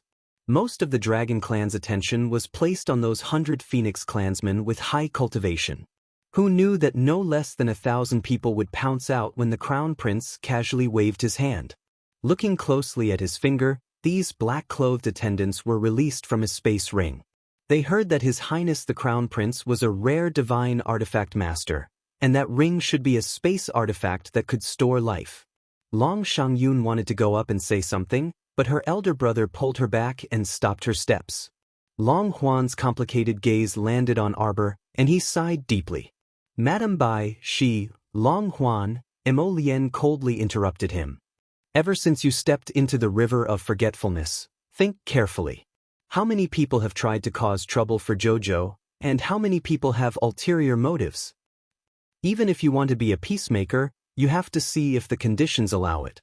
Long Huan felt a chill run down his spine when he was stared at by the Crown Prince's bone-chilling phoenix eyes. Who is Bai Ning Shuang to dare come here and stir up trouble? Mo Lien coldly said, Go. Since the Dragon Clan of Forgetfulness can't bear to lay a hand on this woman, go and bring her here. The Purple Forest Guard leader cupped his fists after receiving the order and immediately left with a group of black-clothed youths. Long Shangyun's expression shifted, and she hastily went up to stop them. Crown Prince, this is the river of forgetfulness. Don't, long-winded. Prince Mo interrupted Long Shangyun's incessant chatter. His phoenix eyes were abnormally chilly, like the clear splendor of a cold moon. What's going on? I just went over to take care of some trivial matters. Long Huan, why are you arguing with Jojo again? A giggling voice came from afar. Everyone turned to look and saw young Master Ding, who was dressed in a purple robe, walking along the flowery path. With a gentle breeze, fragmented osmanthus flowers fell one after another, sprinkling on his hair, body, and feet, covering the ground in a faint golden hue. So ugly, the little stoic expressionlessly said, Everyone, can you be any more dishonest than you already are? Regardless of whether this young man in purple is standing in the crowd or in the bustling world, he is not inferior to your husband and the venerable Peach Blossom Immortal, right? Flirting. Don't know what you're talking about, Arbor said coldly. Hu Shurchen was speechless. Coquettish and pretentious. Mo Lien, naturally seductive and pretentious. Mu Xingchen and Holy Sun Mi Yen couldn't help but cough. Long Shangyun speechlessly turned to a certain facial paralysis whose words kept popping out. Truthfully speaking, she couldn't bear the sight of Ding Yun's actions as well. But at the very least, she wasn't blind, so it was naturally impossible for her to connect Ding Yun with the words ugly as hell and the pile of criticism that followed. Just how much did Sir Jojo dislike the person in front of him? Long Huan silently glanced at the little girl and then looked at Ding Yun with sympathy. He suddenly felt that compared to this young and handsome young master that Sir Jojo disliked so much, at least he wasn't as loathsome. Ding Yun walked over and stopped in front of Arbor and the others. He asked with a smile, Jojo, is Long Huan looking for trouble with you? Long Huan couldn't help but roll his eyes. Didn't he receive enough lessons on this journey? Did he have nothing better to do than to find trouble with the little stoic? Chapter 4372. Xiao Mu's small face was stoic as she coldly gazed at him without uttering a word for a long time. What's your relationship with the Long family? Why didn't they kill you when you barged into the Dragon Clan's sacred grounds? Mo Lian suddenly asked. When Ding Yun heard this, he casually glanced at the man and snorted. Take a guess. Long Huan's explanation was that the state advisor had barged into the Dragon Clan's sacred grounds and had been detained. This should be true. But now, Ding Yun was able to walk out of the dungeon without permission. Therefore, there must be something that they didn't know about. Long Huan looked at Ding Yun with a complicated gaze and sighed. He turned to Mo Lian and said, Crown Prince, you may not know, but this young Master Ding is actually, why are you capturing me? Let me go. Let me go. How dare you be so impudent in the land of the Wangchuan tribe? A sharp female voice suddenly interrupted Long Huan, causing him to frown. This voice was so sharp that it almost pierced everyone's eardrums. It was extremely uncomfortable to listen to. The Purple Forest Guards brought forward a woman who was struggling with all her might and screaming in anger. Bai Ning Shuang's hairpins were disheveled, her makeup was dull, and her crimson robes were wrinkled. She was in a sorry state. Behave yourself. One of the Purple Forest Guards gave her a heavy slap on the back of her shoulder, causing Bai Ning Shuang to squeal. Noises. Arbor frowned in displeasure. Crown Prince Mo glanced at him coldly, and the Purple Forest Guard punched Bai Ning Shuang's back forcefully. Madame Bai cried out in shock. She lost her balance and fell to the ground. She was in so much pain that she couldn't speak. Bai Ning Shuang struggled to get up, but someone stepped on her back and pinned her down. She angrily raised her head and stared coldly at Mo Lian and the others. She said angrily, You dare! Mo Lian's gaze shifted as he coldly observed from the sidelines without saying anything. The Purple Forest Guard had a good understanding of his master's personality.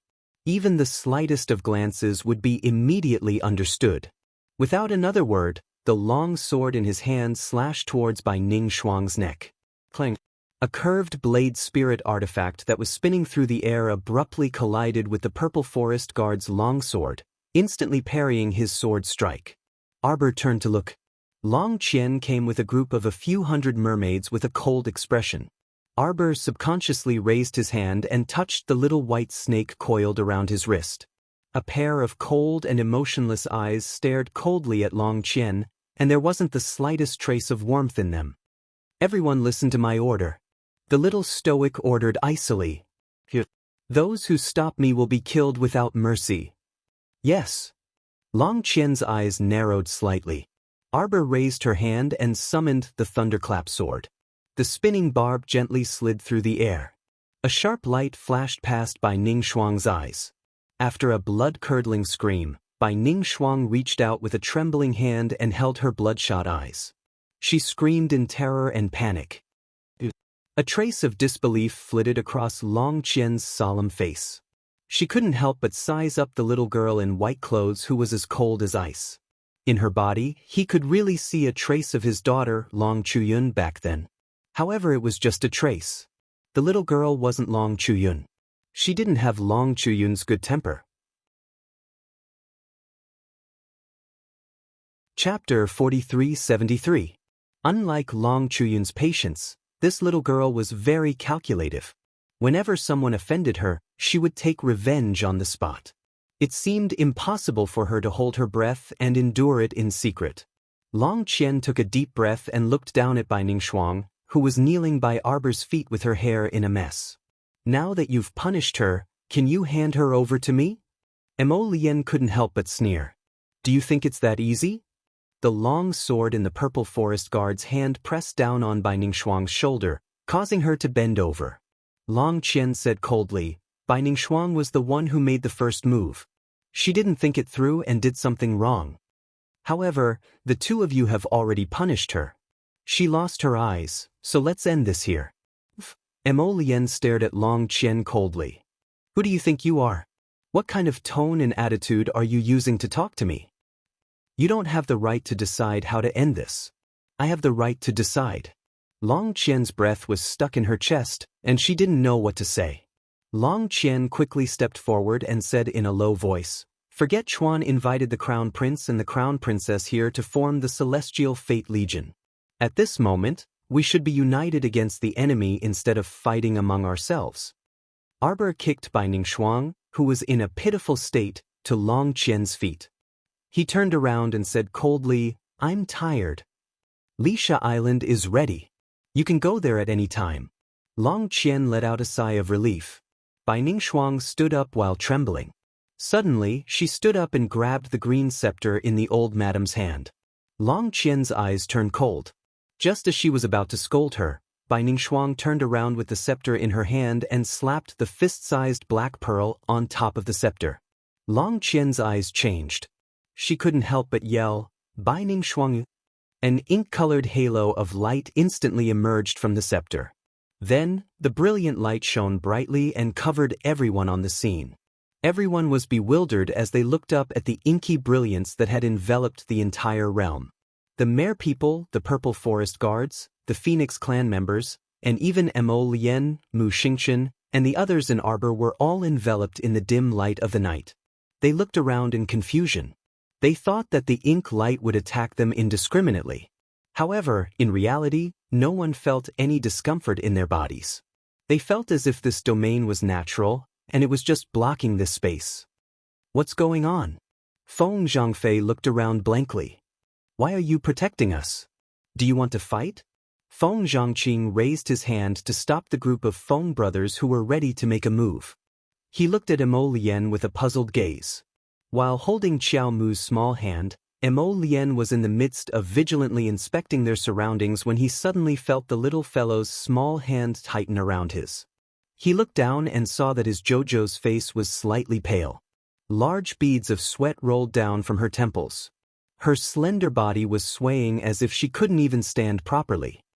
"Jojo!" Everyone saw that she was different from usual and quickly gathered around her. Arbor felt that the Divine Ruins realm was abnormal and he couldn't suppress it. His body swayed a few times. Mo Lien reached out to hold him, and he spat out a mouthful of blood.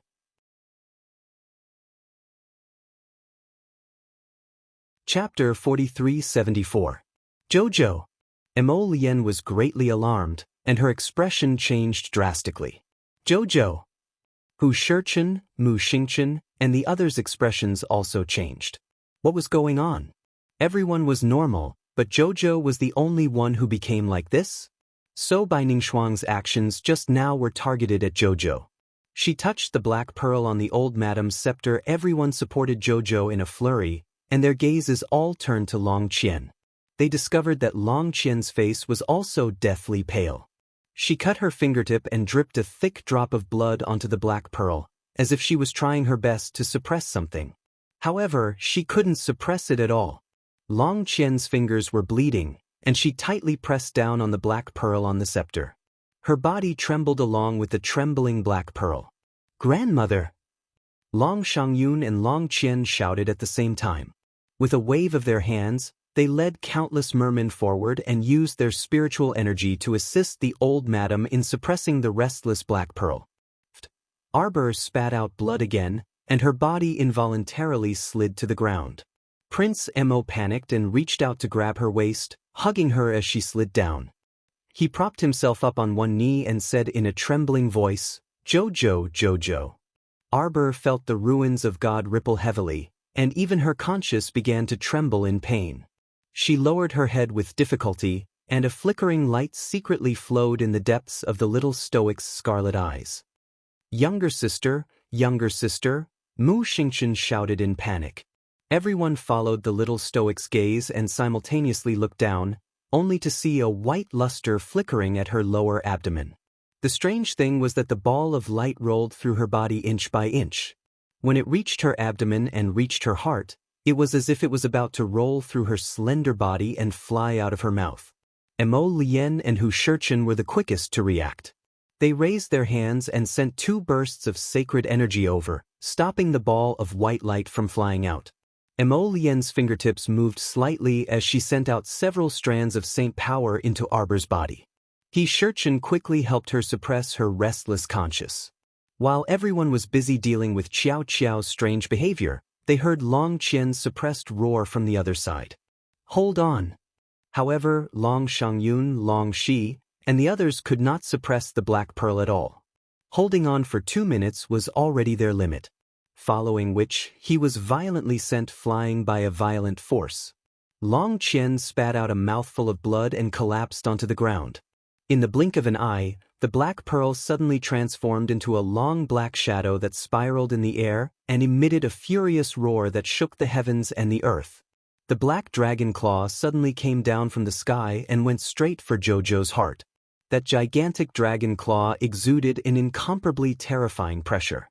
The pupils of Mo Lien, He Jichen, Mu Xingchen, and the others shrank. The pressure of a saint beast?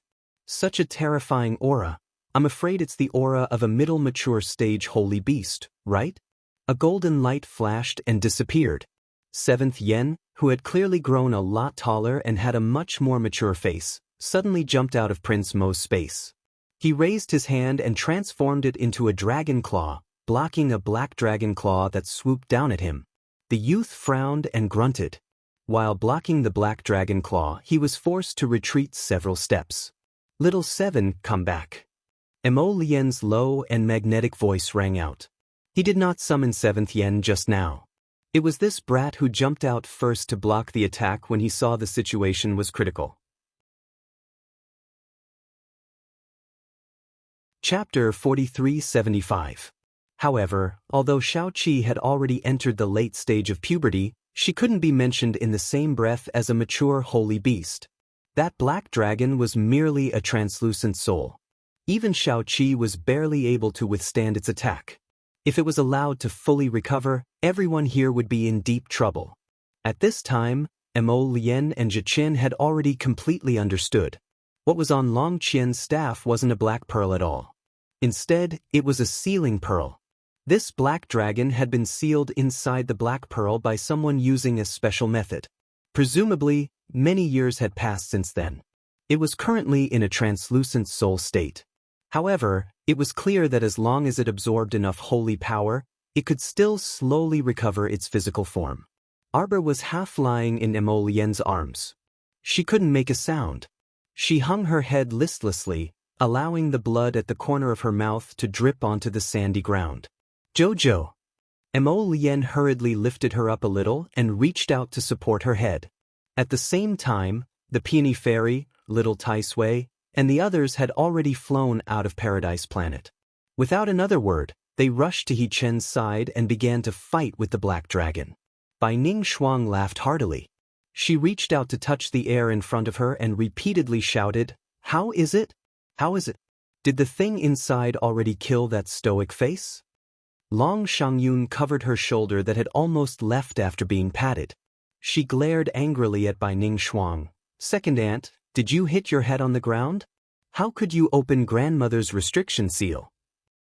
"Ha!" Bai Ning Shuang turned a deaf ear to Long Shangyun's angry shout. She reached out to touch the air in front of her, wanting to grab someone and ask about the current situation. "Second aunt." Long Shangyun's expression changed. Just as she called out the words, "Second aunt," she saw the translucent black dragon rush down. The dragon coiled its body and swept its tail heavily.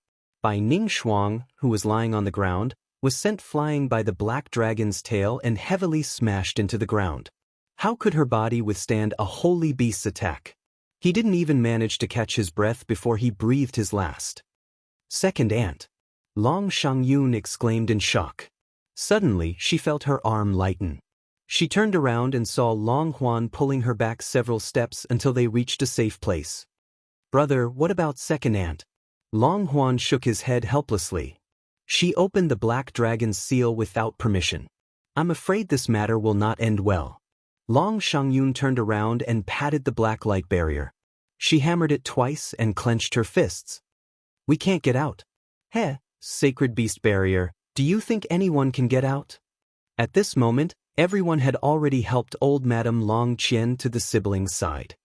"Grandmother, how are you?" Long Qian shook his head slightly and coughed twice. His gaze turned towards Arbor and he roared, "Mu Qiao, you, quickly summon it to suppress it." "Jojo? Jojo!" Mo Lien saw that she kept her head down and felt inexplicably uneasy. He held her waist and reached out to lift her chin slightly. As soon as he saw her, he was shocked. His Jojo's eyes were red with blood. It was as if he couldn't see anything alive in his eyes. Jojo? Emolien was stunned and wanted to hug her. However, the little girl pushed his arm away. She stood up with a blank and cold expression. Her gaze landed on the black dragon that was roaring in the sky. In her tumultuous conscience, there was a terrifying fluctuation. Chapter 4376. If she could look inside herself right now, she would definitely be able to see that the snake sculpture in her inner world was cracking apart inch by inch under the repeated fluctuations of her consciousness, revealing sections of black scales that were engraved with profound runes. When Long Qian saw her standing there in a daze without moving, she couldn't help but shout anxiously, "Mu Qiao, what are you waiting for? Hurry up!" Arbor's body suddenly trembled, and a huge wave of pressure suddenly emanated from her body, rushing toward the black dragon in midair. Bam! Seventh Yen pulled back his tail that had hit the black dragon and turned to look at his master's wife in surprise. This little girl's body actually emitted a trace of an ancient sacred beast's pressure. She had many sacred beasts around her, but most of them were sacred beasts in their growth stage. Compared to this half-soul sacred beast in front of her, they couldn't be compared at all. But now, the sacred beast pressure that was seeping out of her body had an unprecedented sense of oppression. In the blink of an eye, a pitch-black dragon abruptly broke free from the snake sculpture and flew out of Qiao Mu's inner world to protect its master. It swiped its claw at the black dragon in midair. The merfolk stared dumbfoundedly at the three dragons that were fighting inside the sacred beast barrier. Their ferocious and terrifying power would occasionally hit one or two innocent merfolk passers-by, turning them into a pile of dust. Cries of agony came from behind Long Qian. All the merfolk felt that they were unlucky to be involved in a fight between three giant dragons. How unlucky must one be to experience such a thing and be deeply troubled by it? At this time, Hu Shirchen, Little Tai Sui, and the others had already returned to Arbor's side. How is it? The crown prince had tried to get close to his wife countless times, but every time, he was pushed back by his little wife without any hesitation.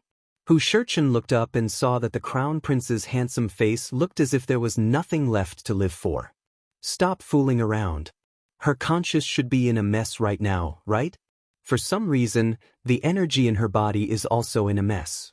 Let's calm down the divine energy in her veins first. Hu Shirchen tugged at Emolien and said, how could Emolien not know this in her heart? But even if she wanted to appease him, she had to get close to him. Jojo wouldn't even let him get close to him, which made him very anxious. Moreover, the blood-patterned black dragon that came out of Jojo's body was also very strange. Where did it come from? These people stayed in Xiao Qiao's star field every day. He knew very well what kind of holy beasts there were in the star field, and how many of them there were. But where did this dragon come from? Although the blood-patterned black dragon was a mature holy beast, it was a pity that it had just reached the early stages of maturity. If it joined forces with Shao Qi, they would be able to stop the brutal black dragon. But as time passed, it was hard to say. After all, no one knew how many years it had been asleep. Now that it had just broken out of the seal of the sculpture, it had yet to fully adapt. Long Qian used her scepter to knock on the sacred beast barrier behind her with a deep frown. She abruptly turned to Qiao Mu and said, Mu Qiao, what are you still hesitating for? Why are you in a daze? Quickly summon that thing to deal with the black dragon. If the sacred beast realm is not broken, we will all be innocently affected. Hurry up and break it. Break it? The mare people couldn't help but roar angrily. Long Qian's gaze was serious as he stared at Arbor without blinking. The latter turned a deaf ear to the many complicated roars around him. His gaze only landed on the black dragon's half-soul that was roaring in the air. As if it was summoned by something, it opened its small mouth and a bright white pearl flew out. Chapter 4377. 10,000-year-old Shark Pearl. Shark Pearl, it's the 10,000-year-old Shark Pearl. It's the real 10,000-year-old Shark Pearl. The genuine 10,000-year-old shark pearl. The 10,000-year-old shark pearl that had been polished and tempered by countless seniors was actually in this little stoic's body? This thought bubbled up in the merfolk's minds. It's Long Chuyun. It must be eldest Miss Long Chuyun who gave it to her. Long Qian, Long Shangyun, Long Qian, and all the mermaids were staring at the round jade bead in the air at the same time. Their eyes were burning with passion. Everyone stared fixedly at the round pearl that had abruptly leaped into the air, their emotions surging.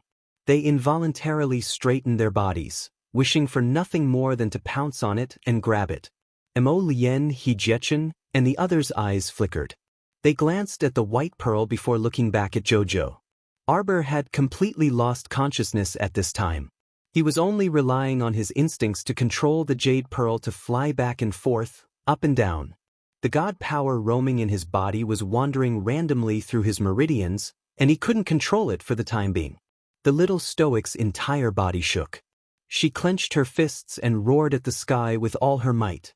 She abruptly turned around, her eyes red as she coldly stared at the black dragon fighting in the air. That pure white pearl emitting a jade-colored light flew to the black dragon with a whoosh with a flick of her finger and fiercely tangled with it. White light exploded. As though this wasn't the pearl's first time fighting the black dragon, it was abnormally ferocious. She didn't care about the other two dragons and only focused on smashing the black dragon's head countless times. Every time it landed, it would cause the black dragon's half-soul to dim slightly. The black dragon roared, and its body flipped and smashed furiously in the air. The lightning it spat out attacked indiscriminately, instantly killing several merfolk. This sudden turn of events caused the merfolk to struggle out of their daze as though they had just woken up from a dream. They all cried out in alarm and dodged in all directions. "Hurry and open this barrier. We can't get out of the sacred beast barrier. Why do you talk so much nonsense?" The peony fairy sneered and waved the thunder pestle in her hand. "If you can't get out, then die. So much nonsense that it's annoying." One of the mermen glared at the peony fairy and said angrily, "How can you say that? If you don't have the ability, then shut up and wait for someone to save you. If you spout any more nonsense, this old lady will summon lightning to strike you to death right now." The merman immediately shrank back behind Long Hua, glaring at the peony fairy but not daring to say anything. "Mu Qiao stole our race's sacred artifact, the 10,000-year mermaid pearl," a merman said indignantly. "She should return it." "Yes, it should be returned." Mo Lien was already in a bad mood. Hearing those mermaids and mermen's nonsensical words, she coldly glanced at the crowd. When he smiled, his eyes seemed to sparkle like a sky full of stars. When he was incomparably cold, it made people feel fearful and timid. The merfolk who were hooting instantly froze on the spot when she glared at them. Their muttering voices also quieted down. "Get into formation," Mo Lien ordered coldly. A group of purple forest guards immediately stepped forward to protect the crown prince. They formed a formation and moved forward. The thousand-face shield instantly erected in front of them, protecting them from the indiscriminate attacks that the black dragon threw at them from time to time. Mo Lien beckoned with her hand, and Seventh Yen immediately flew to her side. Chapter 4378. This black dragon was in a half-soul state, so their attacks were completely useless against its half-soul body. Everyone could only continuously use their spiritual energy to attack, but most of them were repelled by its enormous sacred power. They could barely move. Mo Lien stared coldly at the black dragon in front of her. With a wave of her hand, several pitch-black flames rustled down and flew onto the black dragon's body. Like exploding fireworks, they boisterously exploded on the black dragon's half-transparent soul body. The black dragon was originally about to flee like a rat after being beaten by the shark pearl. Now that it was immobilized by the pearl's light and struck by the sacred power that Mo Lien and the others flung over, its half-soul body became increasingly illusory and scattered, and it was on the verge of collapse. When the merfolk saw this, they instantly rushed forward while shouting and wrangling. "Hurry, it can't hold on any longer. Get ready. Get the sealing pearl ready and seal it again." As if struggling on its deathbed, the black dragon abruptly swooped down and spat out a mouthful of furious lightning at those clamoring merfolk. The impact immediately scattered the group, and the merfolk scrambled and wailed as they scattered. The shark pearl's jade-like and serene light enveloped the earth, emitting a sacred, flawless, and transparent light. At this moment, the black dragon that was firmly trapped by the light was roaring angrily as if it was extremely unresigned. Its eyes were wide open, and its tail flipped and swayed. The flawless white light pressed down on that black dragon's illusory body and wrapped it up in balls. Not good, the 10,000-year-old shark pearl is going to capture the black dragon. Clan leader! Clan leader! The merfolk shouted anxiously. What should we do now? What do you mean, what should we do? That shark pearl is our river of forgetfulness's sacred item to begin with, and the black dragon is also a suppressed guardian beast. Right, if the shark pearl captures the black dragon, then so be it. As long as the crown princess returns the shark pearl to us, Arbor, who was in the divine ruin realm, suddenly roared at the sky. At the same time, the shark pearl, which was bursting with sacred white light, abruptly contracted and swallowed the entire black dragon. It flew out with a whoosh and swiftly flew into the little stoic's mouth. Chow chow! Mo Lien and the rest turned pale with fright as they rushed over. However, a white light flashed in Xiao Mu's hand, and like a sudden clap of thunder, it carved out a deep ravine in front of her, blocking Mo Lien, Zhichen, and the others' footsteps. At this moment, Arbor seemed to have entered a berserk state. His eyes were red, and there was no one in his eyes. She turned her head around, her scarlet eyes filled with killing intent as she glared at the fearful merman in front of her. Long Qian's heart skipped a beat, and she quickly shouted, "Quick! Disperse!" At the same time, a thunderous sword might swept toward the mermaids with the terrifying power of lightning. The explosive force spread out in all directions, sending the few mermaids in the front row flying and crashing heavily onto the ground. They clutched their chests and vomited blood. "Zhou, Arbor!" Long she shouted in shock. Young Master Ding's expression changed slightly, and he quickly flashed away. His eyes flickered, and he stopped to look in Arbor's direction. At this moment, the latter stopped to catch his breath and slightly raised his head, sweeping his cold gaze over Long Qian and the others. Long Qian's heart skipped a beat. Long Shi reflexively tightened his grip on the long sword in his hand and stuttered, "Co-cousin, calm down." Xiao Mu's eyes were blank as she wielded her sword. Wisps of water spiritual energy accumulated on her sword, and in a split second, it streaked through the air toward Long Qian and the others with an unstoppable momentum. Chapter 4379. Oh no, she can't control the shark pearl in her body. The power belonging to the shark pearl in her body is starting to go berserk. Scatter! Long Qian shouted, his old face instantly flushing red. Who would dare to clash head-on with the thunderclap sword? Horror flitted across their faces, and following Long Qian's angry shout, they hastily dodged in all directions.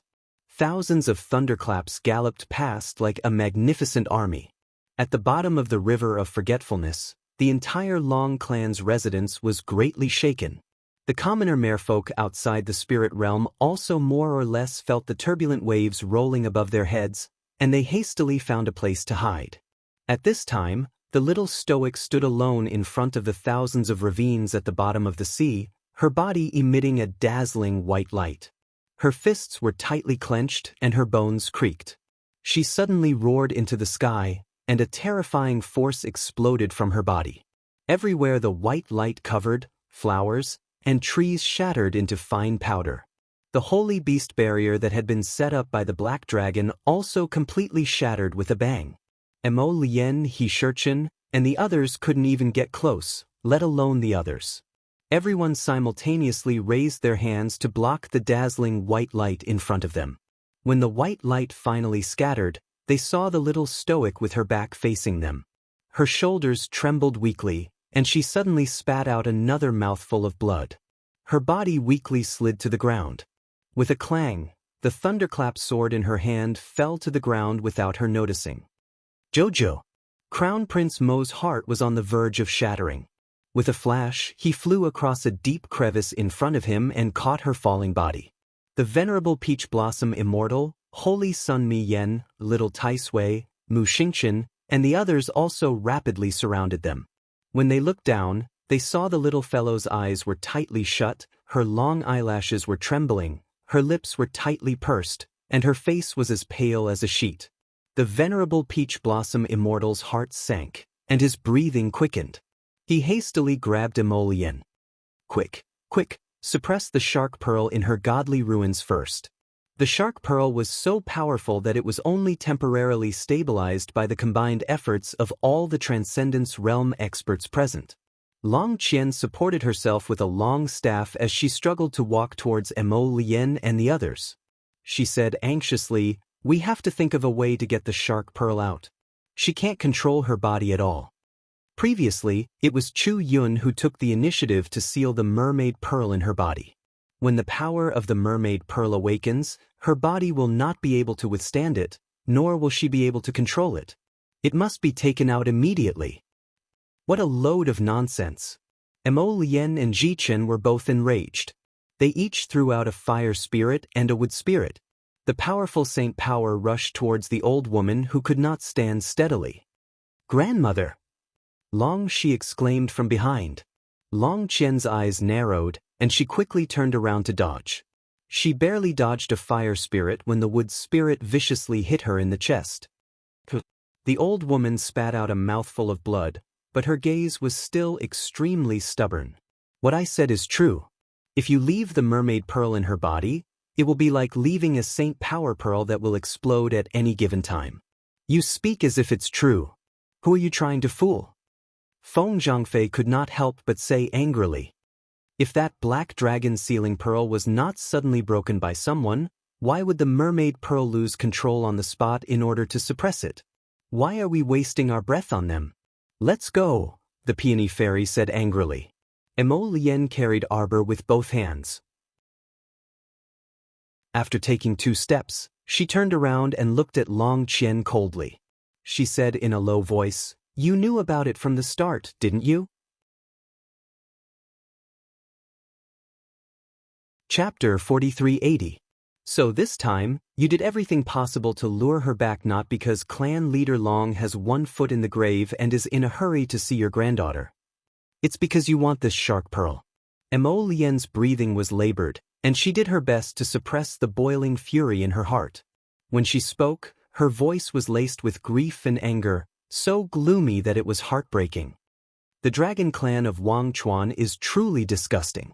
The peony fairy, Fairy Ginkgo, and the others glared fiercely at the dragon clan members before hastily following her. Long Qian coughed dully as she stared emotionlessly in the direction they left. "Grandmother, grandmother." Long Qian called out twice and couldn't resist letting out a long sigh. "Grandmother, why are you doing this?" Young Master Ding suddenly chuckled. He turned around and waved his hand, laughing loudly as he left. The dragon clan of Wang Chuan is truly disgusting. Ha! Long Qian angrily glared at his back and clutched her aching heart. "Let's go back first." Emolian was extremely fast. She carried Arbor back to Yun Court in a flash and placed him on the bed. Jojo was unconscious, and her Dantian, Godly Ruins Realm, and Conscious were both sealed, so she naturally couldn't communicate with Qiuqiu. Water's here. Give it to me." Emolian took the half-wet handkerchief from Fairy Ginkgo and carefully wiped the blood from the corners of the little stoic's lips. Her fingers trembled slightly. "Everyone, disperse first." Ma Shurchen turned around and glanced at Feng Changqing and the others. "Don't crowd around here. Go back and prepare. When Jojo wakes up, we'll leave this place." Emolian raised her small hand and wiped the bloodstains on her fingers. The blood on her hand was rarely other people's. It was all blood that she spat out. It was very glaring and gripped one's heart. Jojo's small face looked much more fragile with this injury. Thin veins could be seen under her jade-colored skin. Emolian threw the handkerchief into the water basin and reached out to help her up with trembling hands. He pulled her into his arms and hugged her tightly. His breathing was shallow as he lowered his head and leaned against her neck. If Arbor was awake, he would definitely be able to feel the slight trembling of her body, as well as the unhurried tears that slid to the bottom of her collarbone. The venerable Peach Blossom Immortal looked in through the window. He reached out to stop Mu Xingchen, who was about to enter, and said softly, "Let them stay for a while. Mo Lian's heart is aching and she's blaming herself. Give him time to slowly recover. No matter what others say, it's useless." Mu Xingchen glanced at them worriedly and nodded with a sigh. Mo Lian continued to take care of Qiao Qiao until it was late into the night and all was quiet. He stayed by her side, changing a clean and moist handkerchief to cover her forehead from time to time. He held her small hand tightly, listened to her murmur lotus, and answered her Jojo anytime, anywhere. However, at this time, Arbor was already in a daze. His entire body felt heavy, as if he was drifting around on a small boat with nowhere to call home. She didn't know where she was, but she knew where her heart was going. Mo Lian, where are you?" She screamed anxiously in her heart. She heard a slow and low voice, as if it came from the faraway sky, saying intermittently, "Jojo, don't be afraid. I'm always by your side.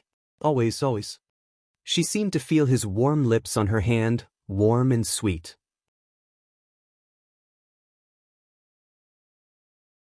Chapter 4381. But her body seemed to be grabbed by a strange force, and she had no choice but to follow the force of the fall. She kept falling, and falling. It was as if she had sunk into a boundless dream. Sinking, sinking, sinking endlessly. Wouldn't it have been better if you had boarded the ship? Why did you come back? Why did you come back? What right does a good-for-nothing like you, who can't even take care of yourself, have to stay by young master's side? Ridiculous. The woman questioned, and the sound of a whip pierced through the air, landing heavily on a frail body. Arbor stood in the corridor, as if he was looking at someone else's remaining life.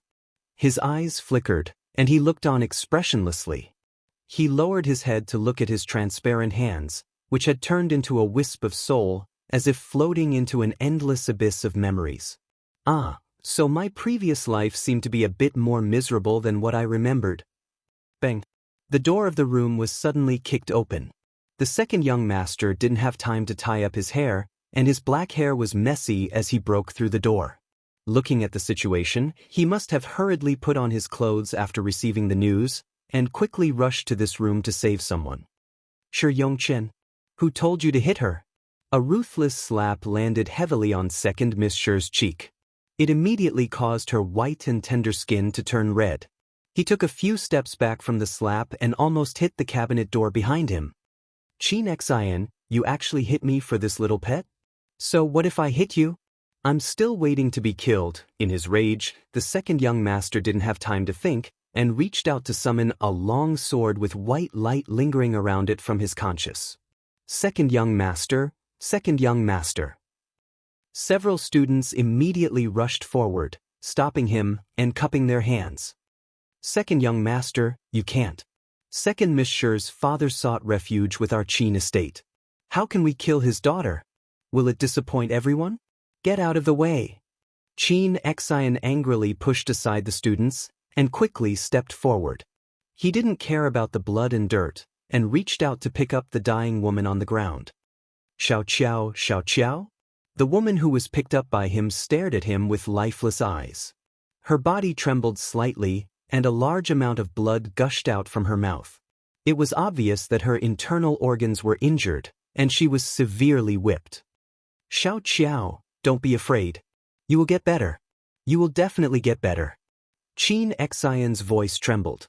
She kicked the disciple beside her, almost hysterical. "What are you standing there for? Why aren't you calling Ouyangsu over?" With a wave of his hand, Omega Kotoku took out a few pills from his inner world and stuffed them all into the woman's mouth. Chin-chin. Scram. Omega Kotoku mercilessly kicked away Shi Yongchen, who was walking towards him, and walked out with her in his arms. Arbor watched them from the porch, then turned and followed the anxious second son back to his room. "Xiao Qiao." Qin Xian placed the dying woman on the bed and gently held her hand. She said softly, "If you want to cry, just cry. Don't hold it in. Arbor's soul floated forward and obediently sat on the small stool beside the bed. His clear and cold eyes reflected the pale and helpless face of the woman on the bed. Even though she was severely injured, she still didn't make a sound. She didn't even blink. Young master, alchemist Yang-su is here. Don't talk nonsense. Come in quickly. Arbor turned his head and saw a man in simple but elegant white robes, with long hair tied into a crown, hurriedly enter the room with a medicine chest. Chapter 4382. Following behind him was a black-clothed man with tied hair. He had a brilliant smile and handsome features that she found somewhat familiar. Arbor sat on the small stool and involuntarily glanced at that person a few more times. Oh Yang-su. Dugaling, greetings to young sir. The two of them cupped their hands in greeting with graceful bearing, truly a pair of fine young masters in this chaotic world. Arbor suddenly had a flash of inspiration and instantly recalled who this Dugaling was. Sir Jojo had once been intercepted by young Sir Omega Kotoku and his entourage beside Du-Chun River. Among them was the second young master's disciple called Ling. He disguised himself as a woman and tricked Jojo, but his identity was subsequently exposed by Duanyu. So it was him. Arbor couldn't help but be a bit dazed. It turned out that she had met so many people at this time in her previous life. Young Sir Omega Kotoku did his best to suppress the raging fury in his heart and bellowed at Yang-su, who was behind him, "Stop blabbering and come take a look." Yang-su sat down by the bed, and Arbor's soul could only avoid him. "Miss Chiao, let me take your pulse," Yang-su said softly as he glanced at her. As usual, he saw her unperturbed and serene gaze. Those pitch-black eyes were filled with mockery without the slightest desire to live. A moment later, Yang-su stood up and gracefully bowed to the second young master. "Young sir, let's talk outside." "Her condition is very bad," Yang-su whispered to young Sir Omega Kotoku in the corridor. He involuntarily cast a glance inside the window and sighed softly. "Miss Chiao's heart is set on death and has no desire to live." After being struck by the purple firmament lightning dragon previously, 2 of her ribs were broken and haven't healed yet. Now that second Miss Sher's heavy whip has worsened her injuries, this subordinate, "Don't waste your breath." The second young master's suppressed roar interrupted Yang-su. "You must save her, you must. I don't care what method you use, I want her alive." "Young sir, this subordinate will certainly do his best. However, her depression is not beneficial to her injuries. It's best if she can release it, hey?" Arbor frowned and looked coldly at Dugaling, who always liked to pretend to be a transvestite. Dugaling had stolen her aunt and was talking to her previous life. "You're so young. Do you really want to die? A person must have the will to live in order to have hope in the future." Dugaling looked at her with a smile. "You're still so young, why do you always want to seek death? Think about it, it's so good to be alive. You can drink wine, eat meat, and have endless spring flowers. It's enough for you to appreciate. Oh, of course. The world today can't see thriving greenery, but there has to be some hope. Who knows, we might see it in the future." Dugaling, Omega Kotoku entered the room and said in a deep voice, I'll go. Dugaling felt a chill run down his spine. He quickly got up and ran out. Second Chin unhurriedly and lightly walked to the bedside with a head of black hair that hung down to his waist. She reached out and placed a very old doll on her chest. She wanted to touch her hair, but her fingers curled up and stopped. "Last time it was my fault. I lied to you and said that I tore it apart, causing you to be heartbroken and have nightmares. I know I didn't treat you well in the past. But in the future, I'll change, okay? People can't always look back on the past. They have to look forward." Omega Kotoku stood by the bed and looked down at her. "Can you trust me this time?" Chapter 4383. Arbor's eyes moved and her gaze landed on the old doll. This was the doll that her mother had given her in her past life, and she had secretly given it to Xiao Lin. She remembered that when Xiao Lin died in her past life, she was still holding on to this doll. After that, when she was collecting her sister's body, She had kept this doll by her side. Now that she suddenly saw this doll, Arbor couldn't help but get closer to it, wanting to take a closer look. Was this real? Her transparent fingers passed through the doll's head, but she didn't grab anything. After all, she was just a spirit. How could she grab anything? Arbor lowered her head and saw that she was silently crying on the bed. She didn't make a single sound, but she could see the tears rolling down her cheeks. This feeling was really strange. It was as if she was watching someone else's tragic life. She wanted to reach out and hug the person who was crying silently. She wanted to pat her head and comfort her so that she wouldn't cry anymore. So, I was actually this depressed when I cried in my past life? She didn't even make a single sound, as if she would alarm someone if she made a sound. She just laid there and cried silently. She looked at the gauze above her head with a cold expression. Arbor didn't feel good about it. So, I cried a lot in my past life? As she thought about it, her gaze landed on the bed. She looked at her past life and let out a long sigh. Suddenly, her gaze froze as it landed on the stomach of her past life. He could clearly see a ball of something emitting a faint white light. Yes, it's the 10,000-year-old mermaid pearl in my body. Arbor pondered for a moment and thought to herself, did I have the 10,000-year-old mermaid pearl in my body in my past life? That's right. Based on what Long Qian and the others said, the 10,000-year-old mermaid pearl was given to her by her mother. That meant that she had this pearl in her past life. But why didn't she know anything about this pearl in her current life? Did she purposely seal it away, or did she not want to remember anything?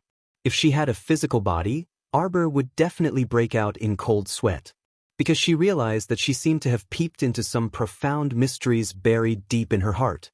She seemed to know something. As far as his eyes could see, the 10,000-year mermaid pearl was emitting a gentle light that kept swaying in his previous life's body. When Omega Kotoku entered, the light slowly subsided. The soul that was wandering in Arbor had been wandering in front of his previous life for the past few days like a spirit behind his back. That second young master came to see her almost every day.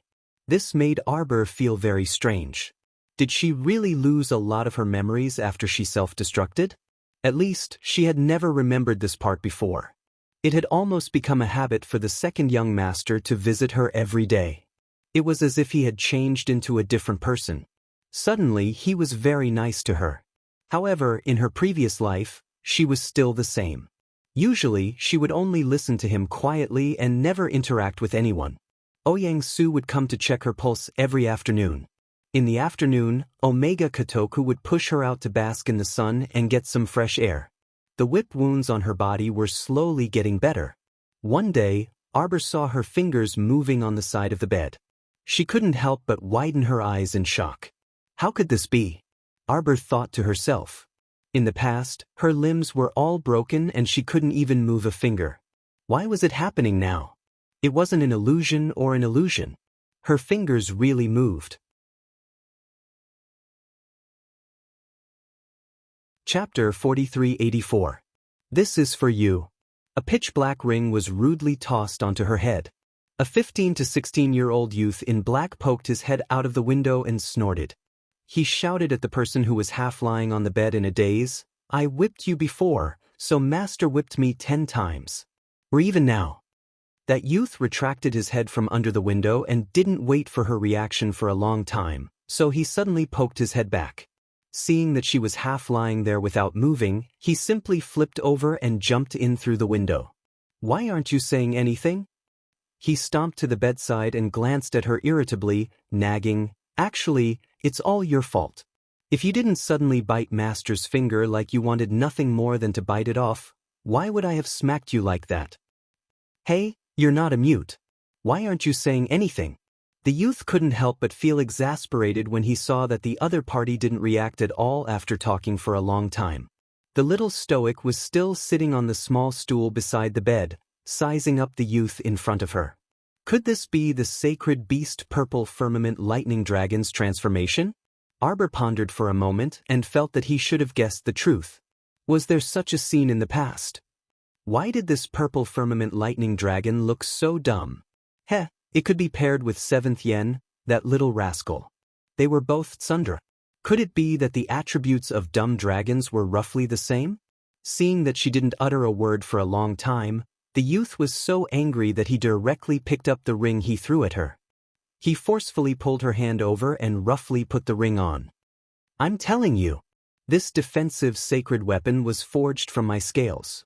It's very strong. In the future, don't mention being smacked once by me. Even if I smacked you 100 times, nothing would happen to you. I'll guarantee your safety. Why is your face so stoic? I'm giving you a defensive sacred weapon, so why are you so grief-stricken? You should be smiling, you know. How about smiling? The youth bent down, and the long black hair trailing behind his head swayed lightly as he moved his head back and forth. What are you two doing? The little stoic turned around expressionlessly and saw young Master Omega Kotoku standing at the door with a solemn expression, his cold and severe gaze gazing at the two people inside the room. The youth blinked and looked back at the Omega Kotoku with an uneasy expression. Master, get out. Omega Kotoku glanced at him, and the latter quickly ran out of the door. The young man really didn't know why his master's gaze had suddenly become so cold. What did he do? Arbor could tell that the second young master was not in a good mood. When he walked to the bedside and sat down, Arbor could clearly feel that at this moment he really wanted to shrink back. Her fingers suddenly moved, probably with all the strength she could muster in her life, and finally she lifted two of them and touched the back of his hand. Second young Master Chin was instantly stupefied and lowered his head to look at her fingers. Jojo, your hand? He hurriedly stood up and shouted, Quick, get Yangsu here. Young Master, Mrs. Condition has really taken a turn for the better, Yangsu also said in pleasant surprise. But it was really strange. He was very familiar with Miss Chiao's condition. The meridians in her limbs had been broken for many years. Even if he wanted to save them, it was impossible for them to improve in the short term without finding those god-rank medicinal herbs. Although he had been using medicine on her, the medicine shouldn't have taken effect so quickly. Chapter 4385. Arbor realized that she was recovering faster and faster in her previous life. She had originally been like a withered weed, but now under a strange power, her body was inexplicably recovering. Arbor even felt a little scared.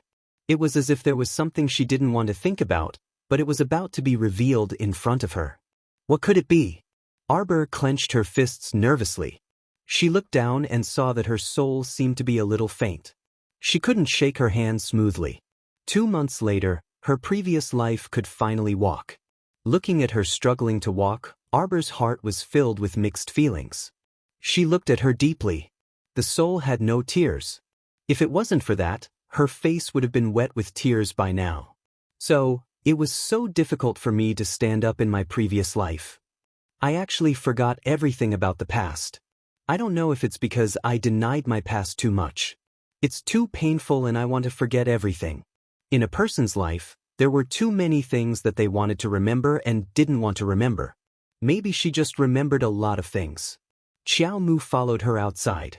She watched as she staggered to and fro with the crutch in her hand, trudging outside step by step with great difficulty. Arbor wanted to reach out and help her. She wanted to help support her previous life, who was miserable and unwilling to accept her fate. Maybe, at that time, she only needed one person and one pair of hands to help her. Xiao Mu stopped her fluttering steps and gazed at her back. Her previous life used her hands to push the door frame and moved out inch by inch. She stood in front of the door and looked up at the sky. She didn't know what she was looking at, but she didn't move her eyes away for a long time. Jojo? Why did you come out by yourself? The second son walked through the door towards her.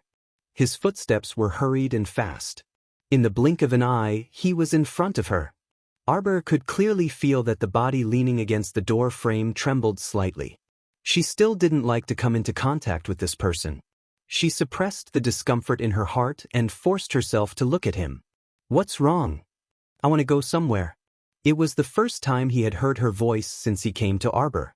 Her voice was hoarse and dry, as if it had been run over by a car twice. Yes, she remembered now. Her throat seemed to have been poisoned by second mixture. She didn't know if it had recovered after that. The teleportation array flashed, and several people walked out of it. They were stunned when they saw what was in front of them. Low slopes, desolate tombs, and luxuriant weeds spread for 10 miles. A few crows that had lost their feathers were perched on the branches. They were not afraid when they saw people coming. They only cawed as they walked. Arbor floated behind them like a spirit. Looking at the desolate graveyard, he couldn't help but feel his heart palpitate. She seemed to recognize this place.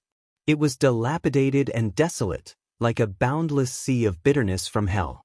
There wasn't the slightest bit of greenery, only withered grass, broken trees, wild graves, and black crows. It seemed to be the place where she had tidied up Xiao Liner's body.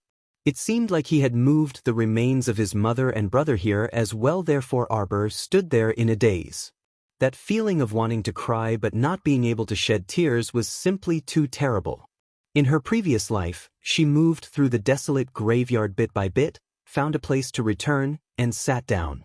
The sky was filled with paper money like snow. Arbor's heart ached. She only heard her murmur in a low voice, "I haven't come here for 3 years."